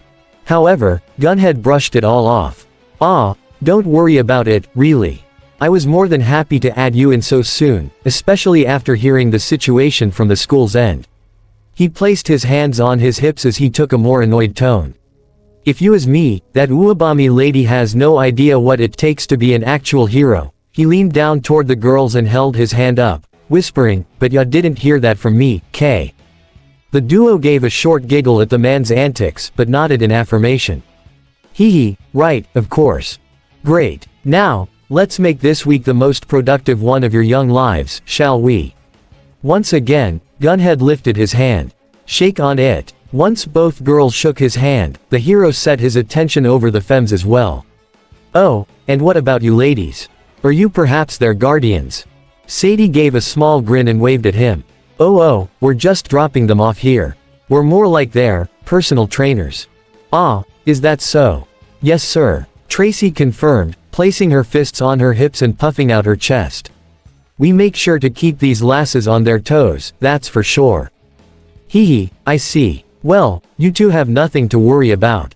Gunhead bowed politely. I can assure you that your students will be in capable hands this week. I'm gonna make sure that they learn my techniques from top to bottom, well, at least a lot of them. He reached a hand up and rubbed his neck with a sheepish chuckle. Hee, if I wanted to teach them everything I know, they'd have to be here for at least an entire year. Ha. He clapped his hands together and addressed his new interns once more. Now, why don't you two go get changed into your hero costumes and we'll start things out with a patrol, huh? Sound good. Ochako and Itsuka saluted with matching smile. Yes, sir. As they went inside, they both waved off to their respective guardians. I'll see you in a week, Sadie. Ochako called out. Bye, Yaomomo. We'll make sure to tell you guys everything when we get back. Itsuka said with a thumbs up. Haha, and we'll be looking forward to it. Momo reciprocated as her friends and Gunhead walked into the dojo, leaving her and the two femmes out front. With a short sigh, Momo turned back to RC. So, shall we head to Tokyo? Yes, ma'am. Sadie approved, the two climbing back into her alt mode as Tracy climbed onto hers. Let's roll out. Okinawa Prefecture. Keita Kiryu had never been so nervous in her life. There she was, standing in front of the goal she had set for herself, and her legs wouldn't move an inch. In fact, she was trembling at the thought of even stepping into the literal dragon's lair before her.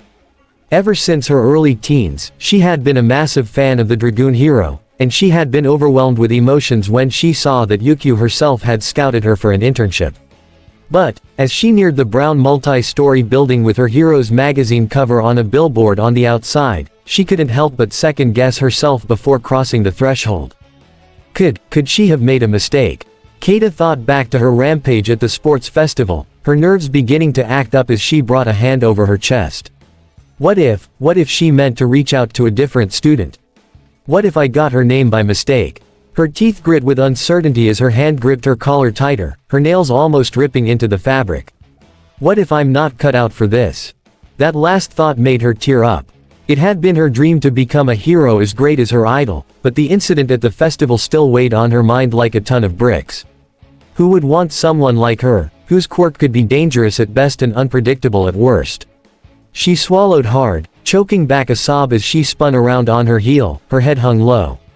Maybe I should just go home, she croaked. But what would be the fun in that? Keita snapped her head up and looked around, wondering where the chipper voice had come from. Who's there? You who? Up here. Perking her head up, Keita was taken aback, seeing a young woman flying in the air, on what seemed to be yellow springs made of pure energy coming from her feet and hands. Her long, indigo-colored hair, which matched her eyes, was big and bouncy, and a couple locks of it were styled into similar curly cues that her powers were. She wore a minty green hero costume with accents of white along her chest, with dark blue sleeves and pants. Her boots were the same minty green while she wore yellow gloves, with her arms and legs decorated with spiral-shaped ribbons that were a darker green. She also seemed vaguely familiar to Keita somehow. Whoa. I'm sorry, I didn't see you there.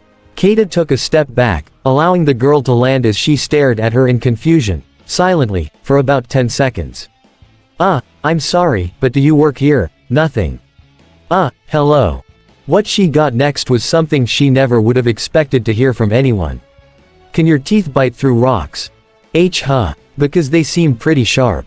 Do you sharpen them yourself or do they just stay that way?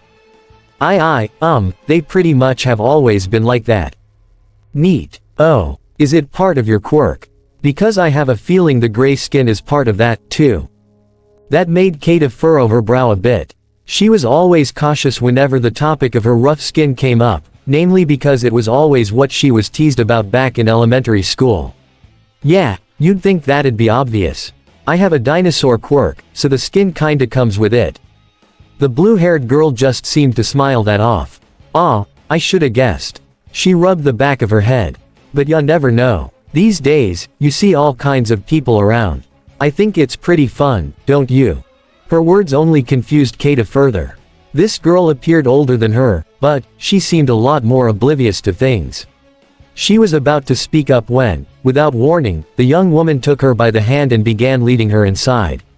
Whoa, wait a minute, what are you? Come on, we're gonna be late. The girl ushered. You don't wanna keep Yukio waiting, do ya? Well, no, but, wait. That means you do work here. The girl gave her a wink. Yep, sure do. Well, actually no, technically. I'm also on an internship here, but I'm hoping to do my work study here later on in the year. Once the two were inside, the girl spun Keita around to face her once again. You go to UA, right? Well, so do I. I'm a third year. Keita's eyes widened in shock, now realizing where she had seen this girl's face before. Hold the phone. Oh my god, you're from class 3A, aren't you? Receiving a joyful nod from her upperclassmen, Keita continued, and, you're not just any third year, you're part of the UA. Big 3. Giving a salute, the young woman introduced herself. That's right, Nijire Hato, at your service. She winked again and pointed at her junior. You're Katie, right? We've been expecting you. It's Keita, actually. The Soro parts user corrected. Keita Kiryu. I know, but I think, Katie, sounds way cuter, don't you think? Nijire beamed from ear to ear, which managed to lower Keita's defenses a little bit. Well, I guess you could call me that, Hato, she blushed. Nijire clapped her hands together and then began leading Keita further into the building. Great. Also, feel free to call me Nijire. We're internship partners, so no need to be formal. Now come on, Miss Yukio is waiting for us. She's been super excited to start your internship, ya know. She's thrilled that she managed to get you, and, him. Just then, she noticed Keita stop dead in her tracks, the gray-skinned girl staring straight ahead in shock. You okay? Ya didn't break on me, did ya? Keita shook her head, raising her arm up to hug her side. And no, it's just, I'm really not sure if I even belong here. Seeing Najire raise a brow, Keita expressed her doubts to her. Do you really think Yukio would want ME? After what I did at the sports festival, Hee. Is that what you're worried about? Najire giggled cheekily before going behind Keita and ushering her forward, taking her by the shoulders to do so. Because if that's the case, then you've got nothing to worry about, girl. Come on, this way. Wait, hold on. But it was too late. Najire pushed Keita straight into an elevator and pressed the topmost button, which would bring them to the highest floor. As she watched the elevator lights flash and bell going off with every floor they passed, Keita's apprehension grew.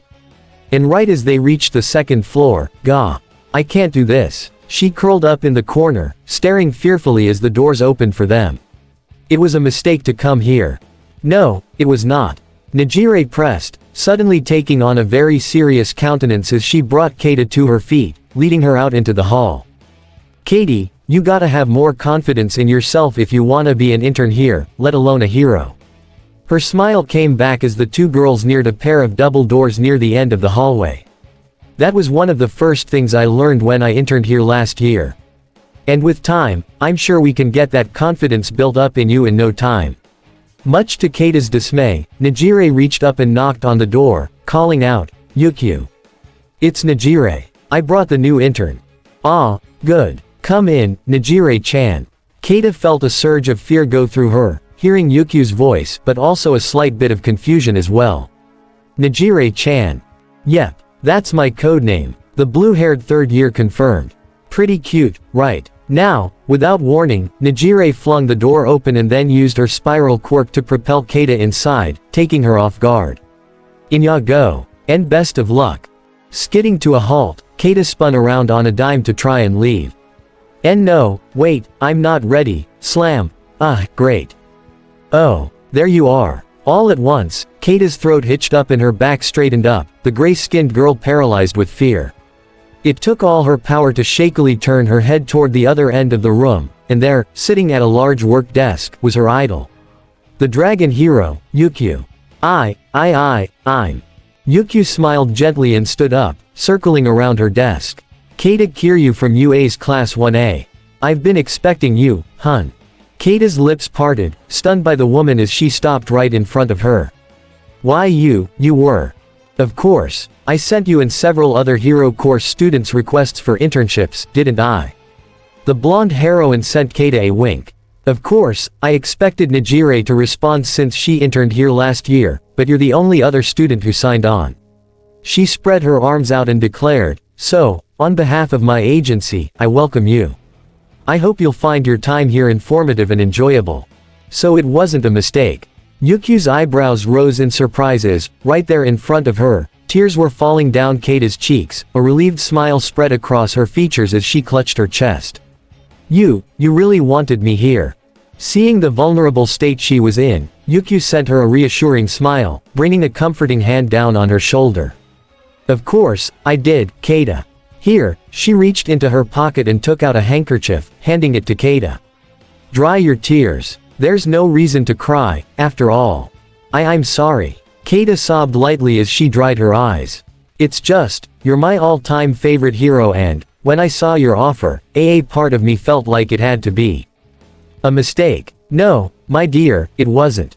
Yukio shook her head. I was amazed by what you did in the sports festival, and I knew that you were a worthy candidate to come train and learn under me. That and, she brought her fingertip to Keita's nose, making the girl flinch. I rarely forget a face, you know. That only made Keita's eyes widen more. You remember me. With a chuckle and a nod, Yukio confirmed, HM. A year or two back, I remember saving a young girl with gray skin and black hair. So to say you stood out to me is an understatement. He scratched her chin curiously. Still, I'm surprised that your friend with the white and red hair didn't come with you, since I made an offer to both of you. And Keita's jaw dropped. You made an offer to Shoto, too. Indeed, though if anything, I wouldn't be surprised if he went to his father's agency instead. Yukio shrugged. After all, he is the number 2 hero. More like number 2 asshole. Keita mumbled with a scowl. HMPH, on that, we can agree. A scream came from Keita's throat and she covered her mouth. I'm sorry. Why, you weren't supposed to hear that. Ha ha ha. Relax, Keita. Trust me, not everyone is Endeavor's biggest fan, and that includes me. Yukio placed a gentle hand on Keita's back, leading her toward the door. Now come on, let's get you changed into your costume and start our first patrol. Oh, and also, apologies if Najire came on a bit strong. The blonde gave a sheepish smile. She's got a good heart, but her curiosity gets the better of her often. Keita cleared her throat and giggled a little bit of that. Ah hee hee, yeah, she's quite the character. But I guess I'll just have to get used to her. Taking a deep breath, Keita gave one last glance around the office, wearing a bright smile. I honestly can't believe I'm here. Well, believe it, Keita. Yukio affirmed as she opened the door. Because this is your first big step on your road to becoming a hero. Kyoto Prefecture, Orca offices. Denki Kaminari took a deep breath as he arrived at the office door of his mentor, Gang Orca. Upon arriving at his agency, he had been told to change into his hero costume immediately and then head straight to the chief's office, which thankfully he had been given directions for. This place is so big, I probably would have gotten lost without him. The electrification user thought to himself, wearing a determined smile. But now, the time's come to take my first major step in becoming a hero. Watch out, world, here comes Chargebolt. Just as he reached for the door handle, though, another hand brushed against his, making him flinch and leap back. Gah! Whoa! Slow your roll there, Sparky. Came a familiar, snarky tone. Not gonna bite or anything. After regaining his bearings, Denki took a second look at who was there, and his jaw dropped in shock. T. Tokage. That's my name, Setsuna exclaimed with a wink. But please, while we're here, call me, Lizardy. It is my hero name, after all. What are you doing here? Setsuna crossed her arms with a sarcastic grin. I'm here for my internship. Duh. This only made Denki even more stunned. You got an internship request from Gang Orca, too. Sure did. The lizard tail splitter user winked. You'd be surprised how many pros go for students who got in on recommendations. I should have guessed. Oof. The blonde suddenly got the wind knocked out of him, Setsuna having slapped him on the back a bit more forcefully than he was prepared for. But hey, look at you, huh? Getting a request from one of the top 10 on your own hard work in the festival. Setsuna placed a hand on her hip, her smile ever present. You musta really impressed him, that's for sure. And I hear with Orca, that's no small feat. Hawk hawk. Gee, thanks. Denki rolled his eyes. In response, Setsuna gave a pout and put on her best sad eyes. What's wrong? Were you hoping to see a certain other green-haired girl from 1DB here? Her pout returned to being a smirk when she saw Denki's reaction, the boy breaking out into a massive blush and stuttering like a cartoon pig. Bahaha. Relax, Sparky, just a bit of teasing. I may know how much you like Abara, but I ain't about to go yammering about it to her. If anything, this just got Denki to sober up and narrow his eyes at her. Really? Because from what I hear, you're your class's Mina, always the gossiper. This made Setsuna put on a serious face, pointing up at Denki. Hey, Abara's one of my best friends, so getting to see her happy is something I hold in higher regard than spreading drama. Setsuna moved past him and went to the door. So I'd be more worried about yourself right now, because if you make Abara unhappy, she detached her head and spun it around to glare at the blonde. We're gonna have a problem. Capiche? Yes ma'am. Denki swallowed fearfully. Good. Setsuna resumed her good mood and put her head back on, only to smirk back to him once again. And hey, if anything, this week'll be a good way for you to test your faith to Abara. Just try to keep your eyes off me, K. Denki furrowed his brow again. What? What do you mean, Yua? It wasn't until he took Setsuna's appearance in completely that he finally noticed, her hero costume was tight. It was dark blue and had a lizard scale pattern to it, which went the same for her domino mask. The only exception were her black boots, but all the same, her costume just accentuated her physical form. His eyes quickly darted away and he began coughing again, choking on his own spit. Wearing a victorious grin, Setsuna chuckled nefariously. HM, that's what I thought. With that, she opened the door and announced, we're here. into the room, all while taking Denki by his jacket and dragging him here. Sitting at his desk, Gang Orca craned his head up from the paperwork he was doing to address them. "Ah, excellent. Good to see you both have arrived in a timely manner." He stood up and walked around his desk to meet him. "Now, before I say this, know that we are in a soundproof room. No one can hear us, and there are no cameras to record us, so all secrets stay safely in here." He placed his hands behind his back, his words garnering the two students' attention. "With that said, I'd like to make this clear. My decision to recruit you two has absolutely nothing to do with any Autobot-related biases. I chose you specifically because I thought you two would be well suited to my form of training." He extended a clawed hand to them both. "Now, with that in mind, shall we begin?" "Why yeah, sure." Denki nodded. "Ready when you are." Setsuna beamed.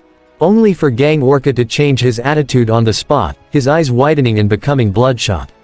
"Not good enough," he bellowed. "You will both address me properly when we are out on business. Am I clear?" A chill of fear spread through the duo as they immediately straightened themselves out. "Sir, yes sir." They saluted. Shinjuku, Tokyo, Deep Crust Agency. Whoa. Mina covered her ears as they were assaulted by the dueling screams of two very surprised boys. She and Kirishima had been dropped off by Bulkhead and Sideswipe not too long ago, and they had been told to get changed into their hero costumes as soon as possible. However, what neither of them had expected was to run into a familiar face. Tetsu, Eijiro shouted. Kirishima, Tetsu exclaimed. Then, at the same time, both boys smiled and clasped their hands together in excitement. "Hey man, what are you doing here?" they said. For her part, Mina couldn't help but roll her eyes. Wow, they really do share a brain cell. A part of her was happy to see the duo getting along, especially considering the rivalry they had, but at the same time, she was slightly disappointed. So much for getting to spend the whole week with just Kirishima, I guess. Even so, it didn't dampen her mood too much, nor did it prevent her from leaning in and inserting herself into the conversation. Hello. I'm here too. Whoa. And Ishido, too. Tetsu rubbed his head. Man, how many requests did Crust send out? Knowing him, probably a lot. Eijiro clenched a fist. After all, he is the manliest hero out there, well, apart from Fourth Kind. Tetsu pointed to his red-headed rival. You know, I was considering doing my internship with him, but then when I saw Crust sent me a request, I was like, oh, I can't pass up a chance like this. I know, right. That's kinda the same reason why we joined up. Eijiro turned his attention to his pink friend. Right, Ishido. Mina nodded happily. MMHM. Once we saw Crust, it was honestly a no-brainer who we should go with. One of the top 10. Heck yes. It was then that she noticed Tetsu's costume, and she had to admit, it was pretty cool. Wow, I think this is the first time I've seen you in your hero costume, Tetsu. Not bad. The Metal Quirk user glanced down to his outfit. Granted, it wasn't the most complex costume out there, but considering he didn't need much in the way of armor, it suited his style just fine. He went shirtless and wore a metal harness over his torso, with metal armbands on his biceps and a metal headpiece that clasped over his jaw and cheekbones, which was secured to his head by two pieces on his ears that had the chemical symbol for iron on them. He wore simple dark green pants and steel-toed boots with metal bindings securing them to his legs as well. Hey, thanks, Ishido. I think it's pretty sweet myself. Eijiro wore a cocky smirk and jerked a thumb to his chest. Hey, yeah, well it's got nothing on my hero costume. Please, sleeves. With a quirk like yours. Tetsu challenged as he poked at Eijiro's sleeves. Why would ya cover up when your goal is to try and hurt villains? Well, obviously so that I don't hurt any civilians who might accidentally get in my way, man. Before the duo could devolve into an argument, the teens all heard a firm clap coming from the other side of the training room they were in, garnering their attention. Now, let's not get heated. Crust said as he approached the group of three. At least, not yet. Save the headbutting for the training, Mr. Crust. Tetsu and Eijiro both straightened up and bowed to the man, with Mina joining in as well. We look forward to working with you. At this, Crust suddenly began tearing up. SNF, what polite young students. It's almost enough to move a man to tears. He rubbed the water from his eyes and sucked in a deep breath, clenching his fist. But no, not now. Not when we have so much to do. Crust put on a smile and gave them a nod. Well, I'm glad that I could have all of you at my agency. After seeing your chivalrous performances at the sports festival, I'll admit, I was quite moved. He gestured toward the hard-headed boys. Particularly at your amazing tie, and then he moved to Ashido. While your perseverance against Miss Kiryu was simply amazing. I like you three, and I believe you have great potential. Thank you, sir. Mina stammered, unprepared for the praise. However, being a hero isn't easy, and you cannot rely on valiance nor brute force alone. Crust said with a wink. I'm sure you've all learned that with your time with you-know-who. The three nodded again as he raised a finger into the air. But this week, you'll be learning from my experience. So, be prepared to listen and to train hard, because I won't be going easy on you. We wouldn't expect anything less, sir. Eijiro pumped a fist. When do we start? With a cheeky grin, Crust pulled out a remote control and pressed a button on it, which activated several weapon platforms to suddenly come out from the walls. Metal spiked balls on chains, laser cannons, entire spiked walls and spinning saw blades galore. The students' moods did a 180 and they went slack-jawed at what might as well have been a torture chamber of a training room, all while Crust crossed his arms. Right now, this room is specifically designed for me to enhance my quirk, which as you know, is nearly invulnerable shields. He nodded to Tetsu and Eijiro. You two are very much the same, impenetrable humans' walls, and then, he craned his head to Mina. While you are capable of melting anything in your path, this week, we will focus on enhancing all of your quirks until you truly are capable of breaking down anything in your way. So, let's get started. We're all gonna die, Mina muttered. Asakusa, Tokyo, Edgeshot Agency. Just as Momo had imagined, Edgeshot's agency was styled appropriately to his ninja theme. She and RC stood before a tall and ornate Japanese castle, one with ornamental lanterns hanging from its rafters. It was rather beautiful, though admittedly, it was a bit offset by the fact that so many people and heroes were walking in and out, presumably all people who worked for Edgeshot himself. Wow, busy place, Sadie noted, her holoform scanning the whole castle. Though I guess I really shouldn't be surprised. Of course, Edgeshot is in the top 5 pros for a reason. Momo muttered to herself, suddenly feeling a little antsy standing there. It makes me wonder, would he really have time to teach me anything with how busy he is? Sadie gave her friend a hopeful grin. Ah, come on now, Momo. He probably wouldn't have made that offer to you if he didn't have time, right? Well, I suppose that is true. Reaching around, Sadie brought an arm across Momo's shoulders with a reassuring squeeze. Just remember, Windblade and I are rooting for you. I'm sure you'll do great here, without a doubt. After a moment to take everything in, her words managed to make Momo smile, the creation user giving a bold nod. Right, okay, I've got this. I've totally got this. Taking up her rather large suitcase and the briefcase containing her costume, she gave Sadie a hug before she went inside. I'll see you in a week. And thank you for your support.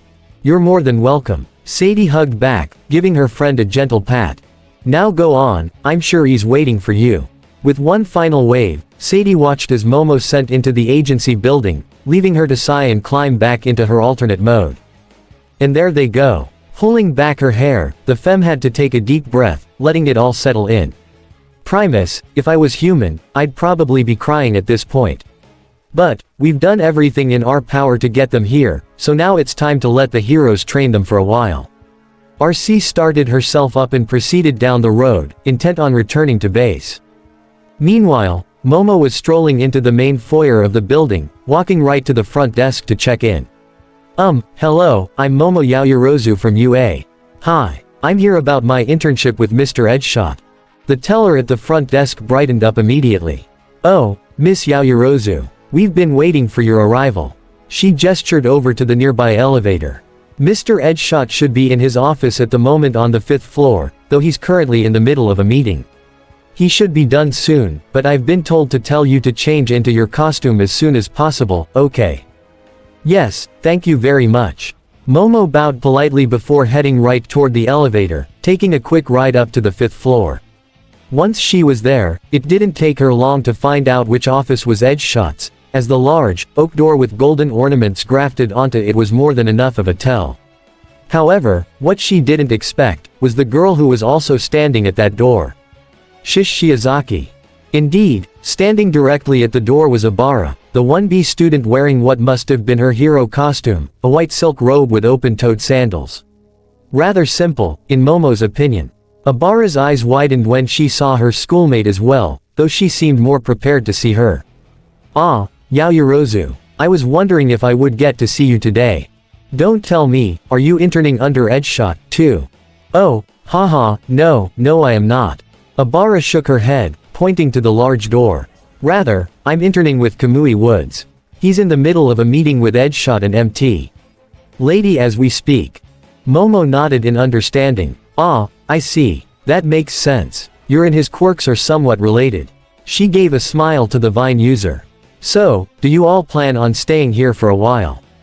"No, Woods has plans to take me on my first patrol soon." Abara explained, taking a deep breath. I'm so nervous, if I'm being honest." "So am I." Clenching a fist, Momo raised it over her chest. "But we must have confidence in ourselves. After all, we're being rooted for by, you know who." Yes, you have a good point." Abara winked knowingly. At that moment, the duo heard the door click and heavily move open, wherein Kamui Woods emerged from the other side. Next to him, MT. Lady strode with a much less eager step, the blonde heroine almost seeming deflated. "Alright, Shiozaki, it's time to, oh."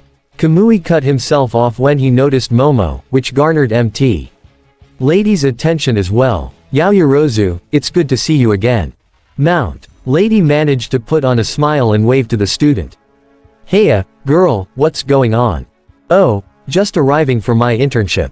Momo answered, nudging her head toward Abara.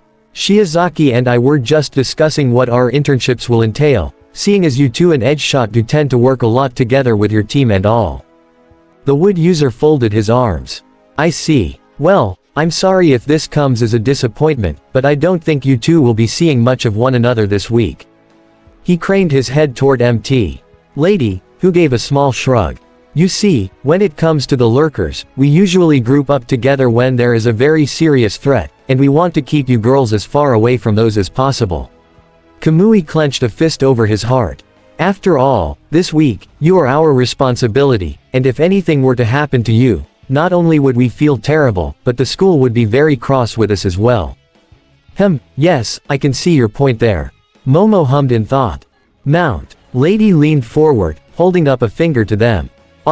Don't worry. Once you ladies get into your second years and get your provisional licenses, you'll be able to mix it up with villains officially." She sent them a knowing wink. "And until then, you girls can always get away with thrashing some Decepti, MMPH." Without warning, Woods suddenly used his lacquered chain prison to cover MT. Lady's mouth, the woman struggling to break free. Would you keep quiet?" He harshly whispered. "We're in a public place, we cannot go speaking about that here." As MT. Lady pouted and crossed her arms in his grasp, Kamui raised his hand to Momo in farewell. "In any case, best of luck to you on your internship, Yaoyorozu. I'm certain you will learn many things under Edgeshot. I certainly know I have." "Thank you very much, Kamui Woods."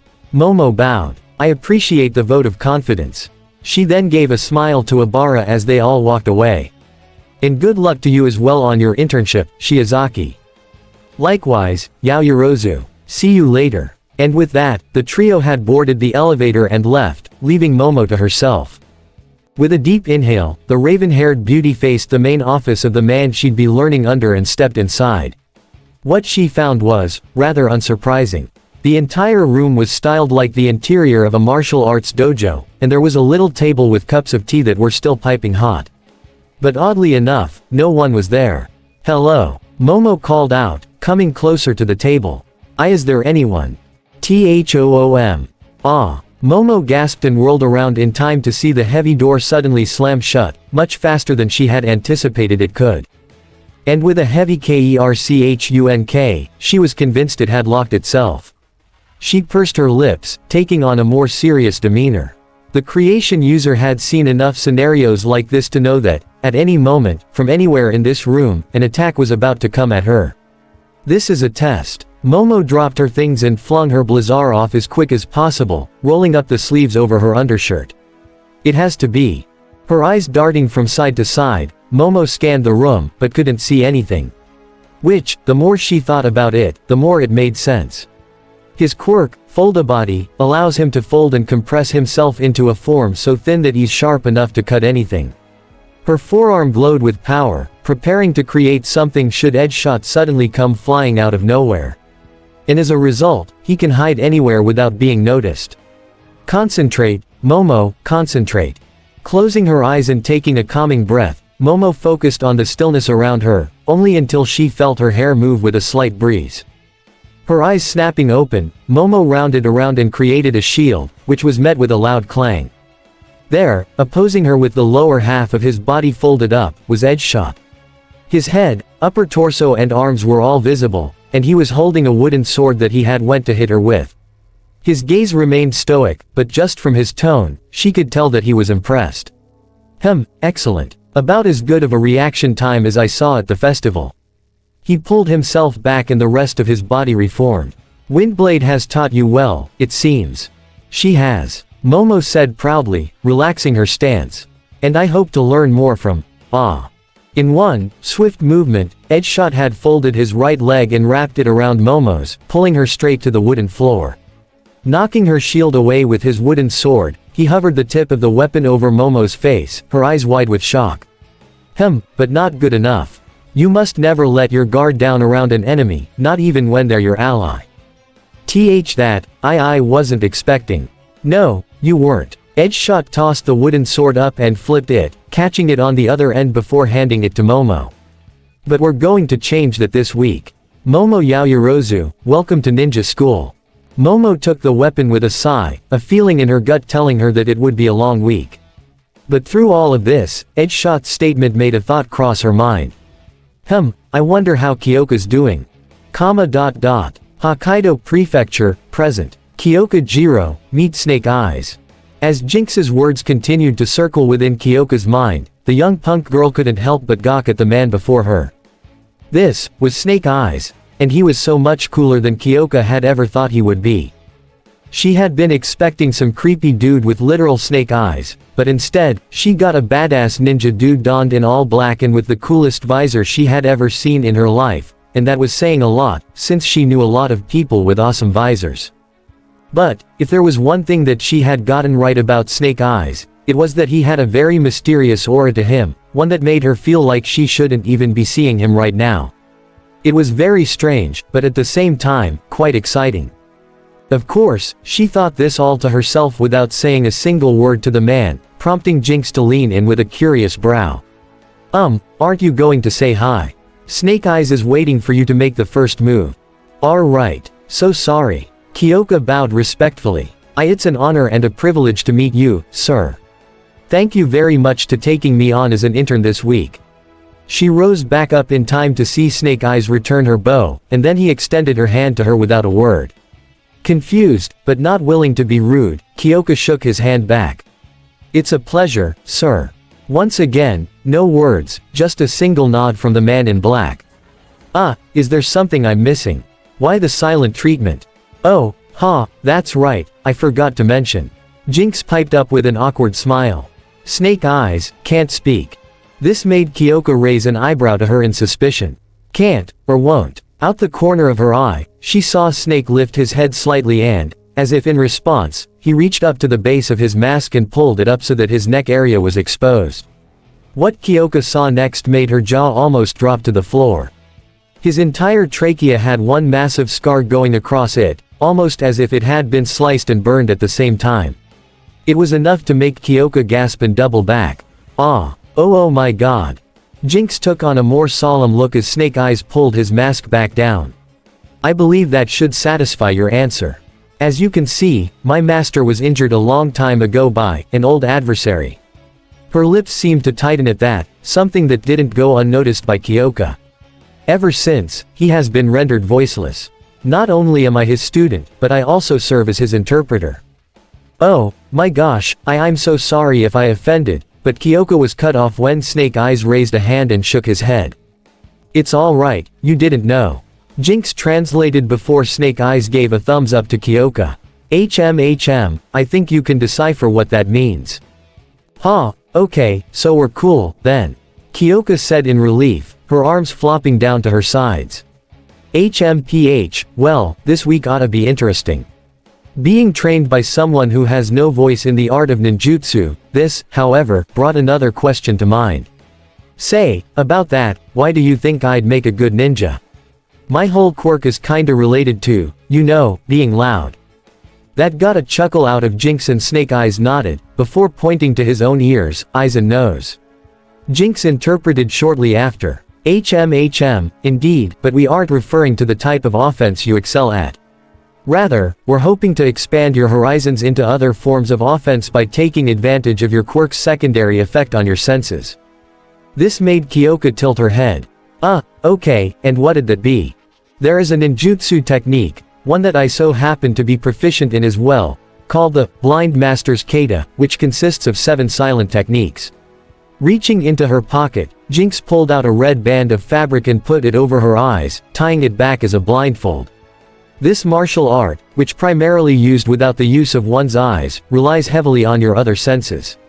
Namely hearing and feeling. She motioned for Kyoko to come at her. Go on, try and attack me. Glancing towards Snake Eyes hesitantly, Kyoko got another nod from him, which only made her more hesitant. Really? Any attack at all? Yes, any. Pursing her lips, Kyoko pulled back on one of her jacks. Well, if you say so. Flinging the jack forward, Kyoko missed Jinx by a mile. However, the woman remained still, even as the earphone jack came curling back around to jab Jinx in the back. And that's when she leapt into action, quite literally, with a massive jump that Kyoko wasn't prepared for. The red-clad ninja came back down as the jack flew past, only to grab it and give a tug, sending Kyoko to the floor. Very clever. Jinx commended, pushing up her blindfold. You thought you could get the drop on me with something unexpected. I commend your effort. Whoa, how did you know? Jinx winked and crouched down to help Kyoko up.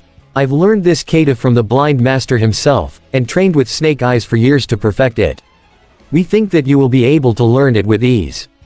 Approaching the ladies, Snake Eyes bowed his head once again. Between that and some mixed martial arts training, you should see a significant bolster to your repertoire of techniques. All at once, Kyoko was beginning to get excited all over again. And you think that'll help me become a better hero? She asked hopefully. With any luck, it very likely would. Blip blip. Just then, a beeping noise rang in Jinx's ear, cutting her off. Oh, my apologies. Give me a moment. She and Snake Eyes both reached up to their ears and pressed down, activating their own comm links. This is Jinx, go ahead. CHZZ, Jinx.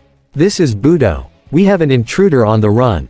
The two ninjas snapped their heads up in shock, and despite herself, Kyoko couldn't help but grow pale as she overheard. What? An intruder? It's just as we suspected. They came in through a portal and attempted to blend in with a camouflaged vehicle. Kamakura, Tiger Claw and myself are in pursuit, and I sent Quick Kick to your location. More than likely, the girl is the source of this attempted espionage. Jinx's expression went from concern to serious in a flash, and all excitement drained from Kyoko at that point. I see. Well, in that case, Kyoko. The moment the red-clad ninja turned, the earphone jack user booked it straight into the dark room once again, sprinting straight for the other side with her briefcase in hand. Don't run, please. Kyoko screwed her eyes shut, not daring to look back. Damn it, damn it, damn it. I screwed up. I screwed up big time.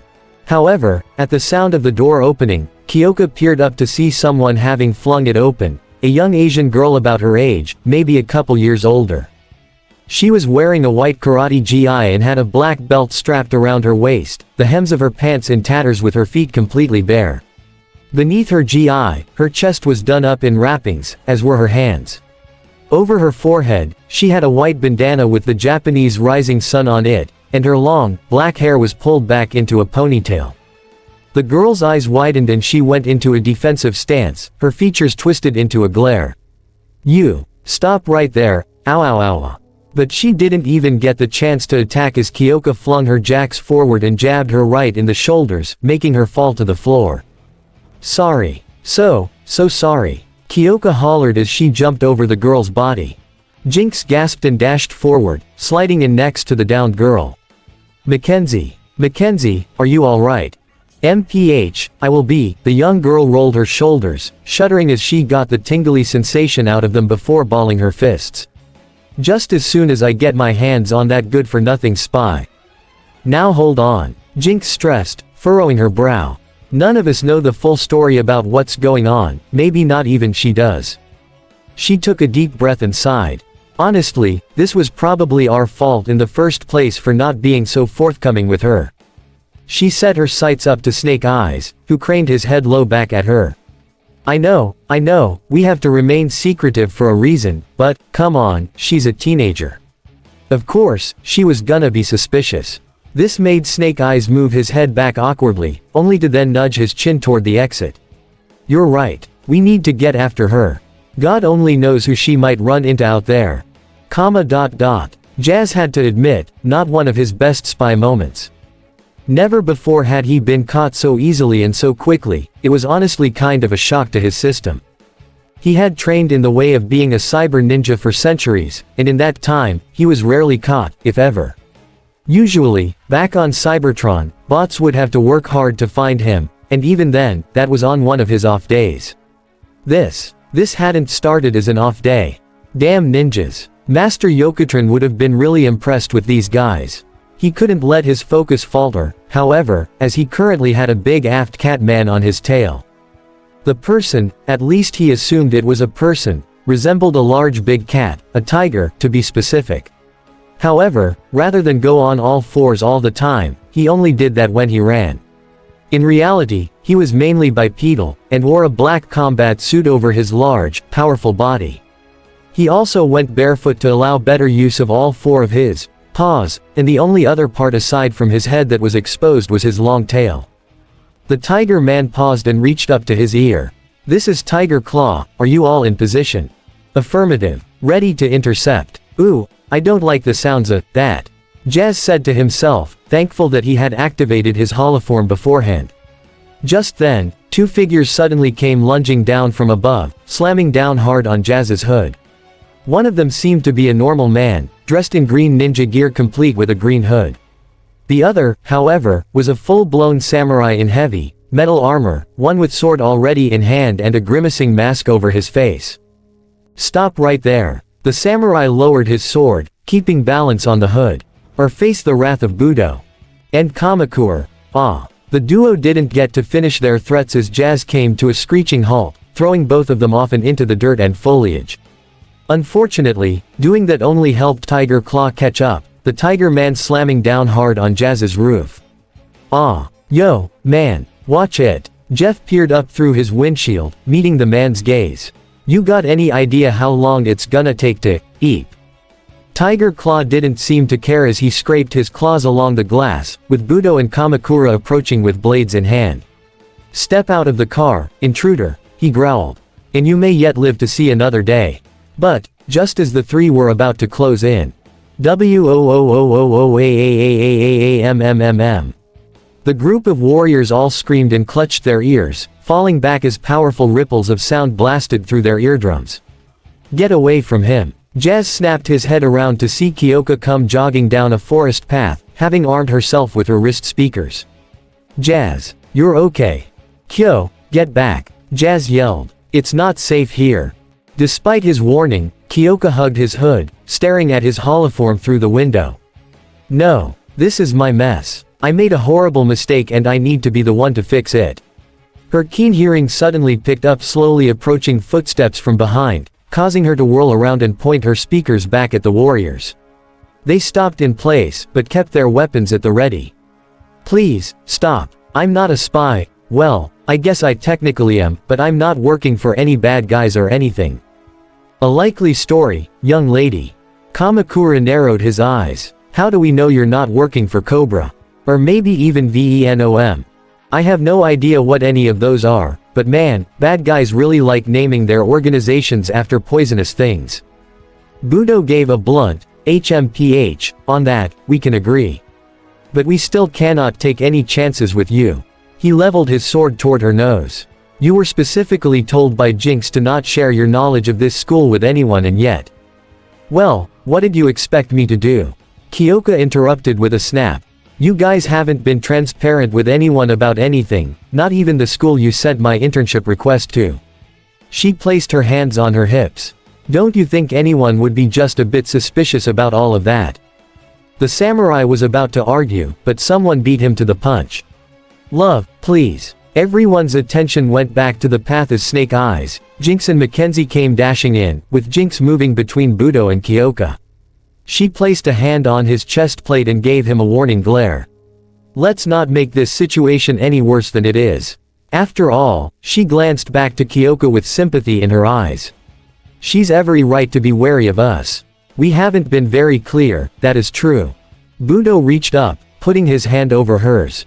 But for a very good reason, my dear, as you know. Yes, but she doesn't. Jinx stressed before bowing to the student. Kyoka, I must profusely apologize. I should have been more upfront with you from the start. She approached, but Kyoka backed away, almost bumping into Jazz's hood. You have every right to distrust us, I cannot blame you for that. However, it was still a mistake to bring an outsider here. Please, just tell us who this man is and we can get everything straightened out. Choom, huh. Without any warning whatsoever, a bright light came bursting into existence just a few feet away from the group, leaving Kyoka and Jazz stunned as the familiar vortex appeared. What? But we didn't. The portal. Tiger Claw bellowed, taking a combat stance with his teammates. They've sent for backup. Jazz opened his door, bringing his holoform out to try and stop the warriors from doing anything rash. Whoa, hold up, let's not. Honk honk, but it was too late. The very second he saw a massive semi-trailer truck come rolling through, Tiger Claw pounced right for the truck, only for Snake Eyes to leap into action faster than even he. He ran forth at a blink and you'll miss its speed and swiftly delivered a precise jab to Tiger Claw's neck, hitting a nerve and bringing him straight down to the ground, allowing Optimus through. Tiger Claw was breathing heavily, staring up at his teacher in shock. Master, why? In a clear response, Snake Eyes brought his hand across his neck, signaling for the Tiger Man to cut it out. He then nudged his chin toward Kamakura, to which the green ninja understood. Why yes, Master, of course. With impressive strength, the man hefted Tiger Claw up and onto his shoulder, leading him over to a nearby rock to recover. All the while, Snake Eyes turned back toward the truck, which had recently been joined by a strange green and yellow vehicle which drove through the portal as well. In reality, Snake Eyes had done what he did because he saw a certain someone in the truck's driver's seat, who was now making his way out with desperate, heavy breaths. Stop, everything. Agent Fowler called out. Jinx, Budo and everyone else were left wide-eyed by his presence. Agent Fowler. Then, from the green vehicle, another familiar face emerged. And Matt Tracker. What is this? Kyoka was left just as baffled as well, mostly by the new guy who came out of Springer. Who's the blonde pretty boy? I ain't got no clue.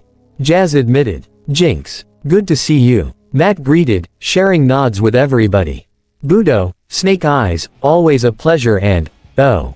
He brightened up when he saw Mackenzie in particular. Little Kenzie Ito, is that you? Haha, you've shot up like a weed. A soft blush came across Mackenzie's cheeks, but she turned away in embarrassment. Hi, Mr. Tracker. It's been a while. I'll say, last time I saw you, you were probably this tall. Matt put his hand down toward his knee for emphasis. Aw man, and look at you now, a black belt already. Your father would be so proud, I swear. Kenzie seemed to roll her eyes at that. That's what everyone keeps telling me. Also, how the hell did you get here? She thrust a finger over to the portal as it disappeared. And what's even with that? And how do you even know this girl? Kyoka raised her hands defensively. Hey, don't look at me, I'm only just seeing this guy for the first time. On that note, who are you? Explanations on that can come later. Fowler said firmly, having regained his breath as he stormed up to Kyoka. Right now, we've gotta discuss what the hell you were thinking with this harebrained scheme of yours. He thrust his arm out toward the other heroes. Using your internship to spy on a bunch of highly trained heroes. Who, might I add, are supposed to remain secret. He gave a pointed glare to Snake Eyes and Jinx on that last part. And not asking for internships at normal hero schools. This is a massive breach of security we're talking about. Snake Eyes reached up, rubbing his neck awkwardly as Jinx shuffled in place. Alright, admittedly, we should have been much clearer with the school about our intentions, the red-clad ninja conceded. But Principal Nezu was more than happy to. Nezu, of course. Fowler facepalmed. He must have been allowing this for years behind my back. Need to have a talk with him about this, too. Kyoka stepped in and held up her hands to both sides, hoping to calm everything down. Okay, could we maybe all take a deep breath here and get some proper explanations before we start yelling at each other? She faced the ninjas first and foremost.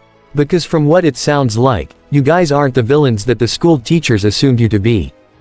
That managed to take master and student aback a little.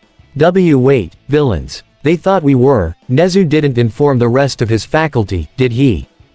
Oh gee, it's almost like all of you are supposed to remain hidden from the rest of the world. Fowler added with arms crossed. And why is that, anyway? Kyoka continued, craning her head toward the agent. What is it that you haven't told us, Fowler? Despite the frustration etched on Fowler's face, even he could see that the jig was up at this point. He glanced to the group of warriors across from him, where they all collectively nodded in agreement.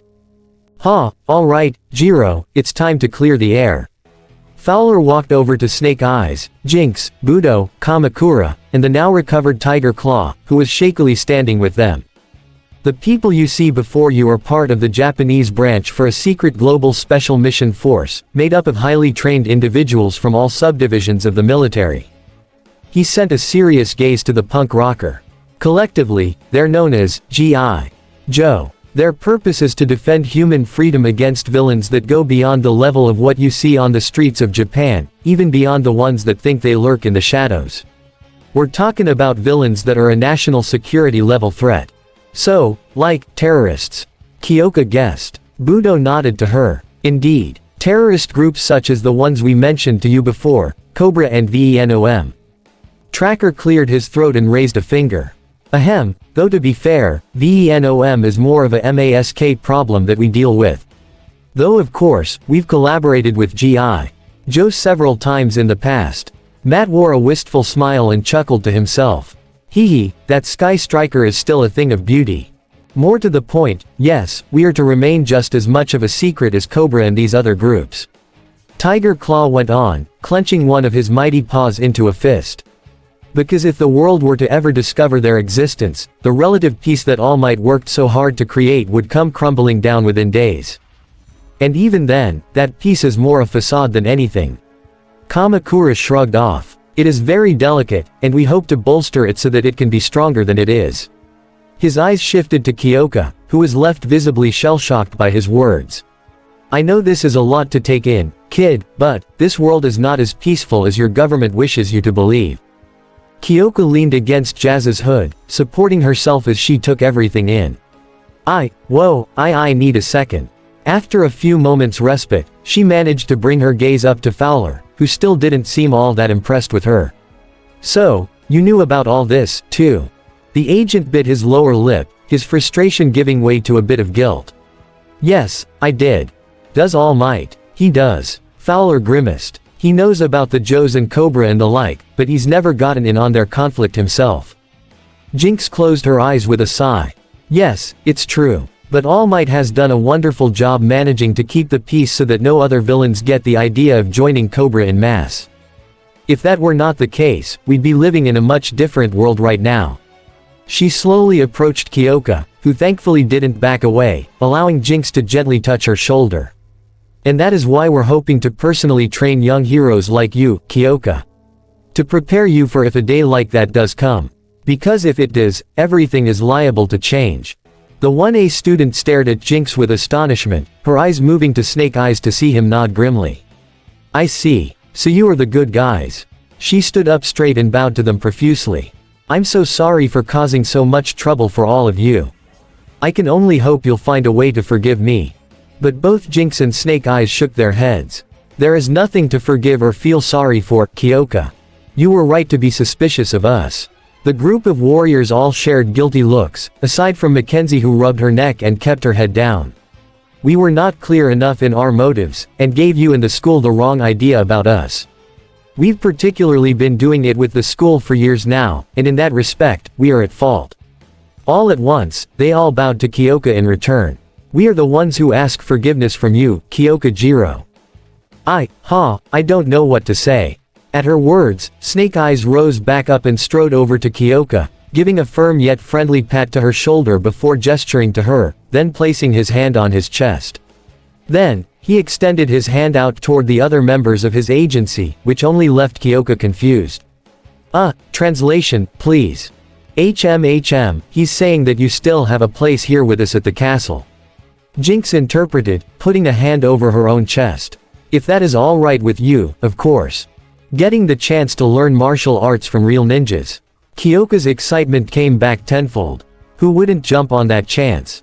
My friend's already interning with Edgeshot in Tokyo, so this should put us on even footing. Snake Eyes perked his head up at the name, beating his chest with a fist twice, and then gave a thumbs up. I see. Jinx grinned. Edgeshot is actually an old friend of Snake Eyes, so yes, you two will be on quite even footing. The woman extended her hand to Kyoka, who was all too eager to shake it. With that in mind, welcome to the Snake Eyes Ninja School, Kyoka Jiro. Now, for some introductions. Stepping up, Tiger Claw lowered his head respectfully to Kyoka, placing his paw over his heart. I sincerely apologize if I scared you before, young lady. My name is Chadwick Johnson. However, you may refer to me as Tiger Claw. A bit on the nose, but I like it. Kyoka approved, only to raise a snarky brow at him. But, is your name seriously, Chad? Rolling his golden eyes, Tiger Claw sighed and waved her off. Yes, feel free to hit me with any of your memes, I've heard them all. Thankfully, you won't have any ammo to use with my name.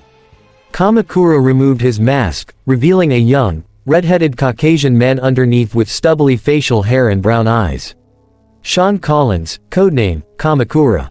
Pleasure to meet ya, kid. Reaching up, Budo removed his helmet, revealing his face. He was Japanese, Kyoka could tell, though he also had some American in him. He had long, black hair that he wore in a man bun, as well as a wispy mustache and short beard.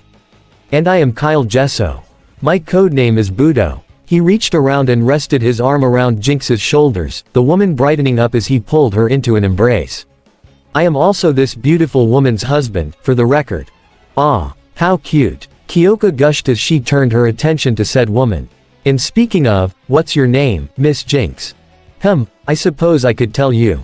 Jinx winked knowingly. I am Kim Arashikage, but most just call me Kimmy. You can use my real name or my codename if you'd like. Kyoka nodded affirmatively. I'll keep that in mind. Finally, Kyoka's eyes trailed over to Kenzie, who seemed to be keeping to herself. And then there's you, and for starters, I'd like to apologize for jabbing you with my jacks earlier. That managed to get the pony-tailed girl's attention, though she kept her arms crossed. We really got off on the wrong foot, so, hi. My name's Kyoka Jiro. Seeing Kyoka bring her hand up, Kenzie gave it a skeptical look. However, out the corner of her eye, she could see her master staring at her expectantly, ushering her to be polite.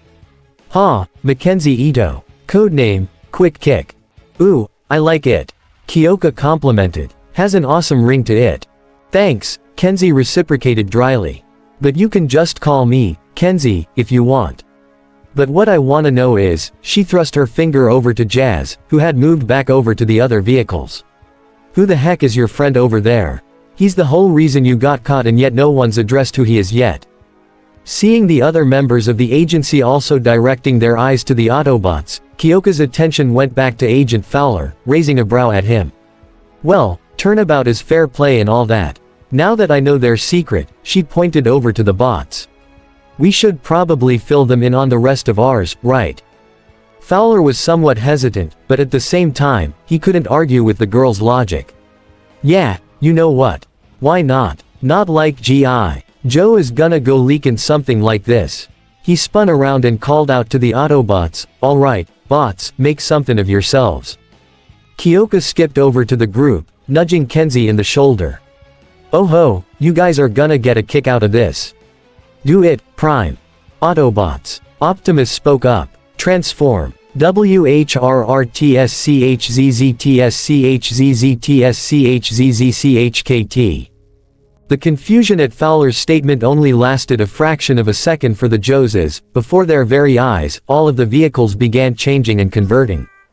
The whole group went slack-jawed while Kyoka and Agent Fowler both smirked, and Matt Tracker simply stared on in amazement. Before long, the Autobots had taken on their robot modes, with Jazz and Springer hanging back as Optimus Prime approached the group. "Greetings, G.I. Joe," the Autobot leader greeted as he knelt before them all. "My name is Optimus Prime. And I believe now is a good time for us to have an important conversation of our own. And it's the end of Season 2 Part 25 of this What If. I hope you guys like it. Don't forget to subscribe, leave a comment down below and subscribe to the channel.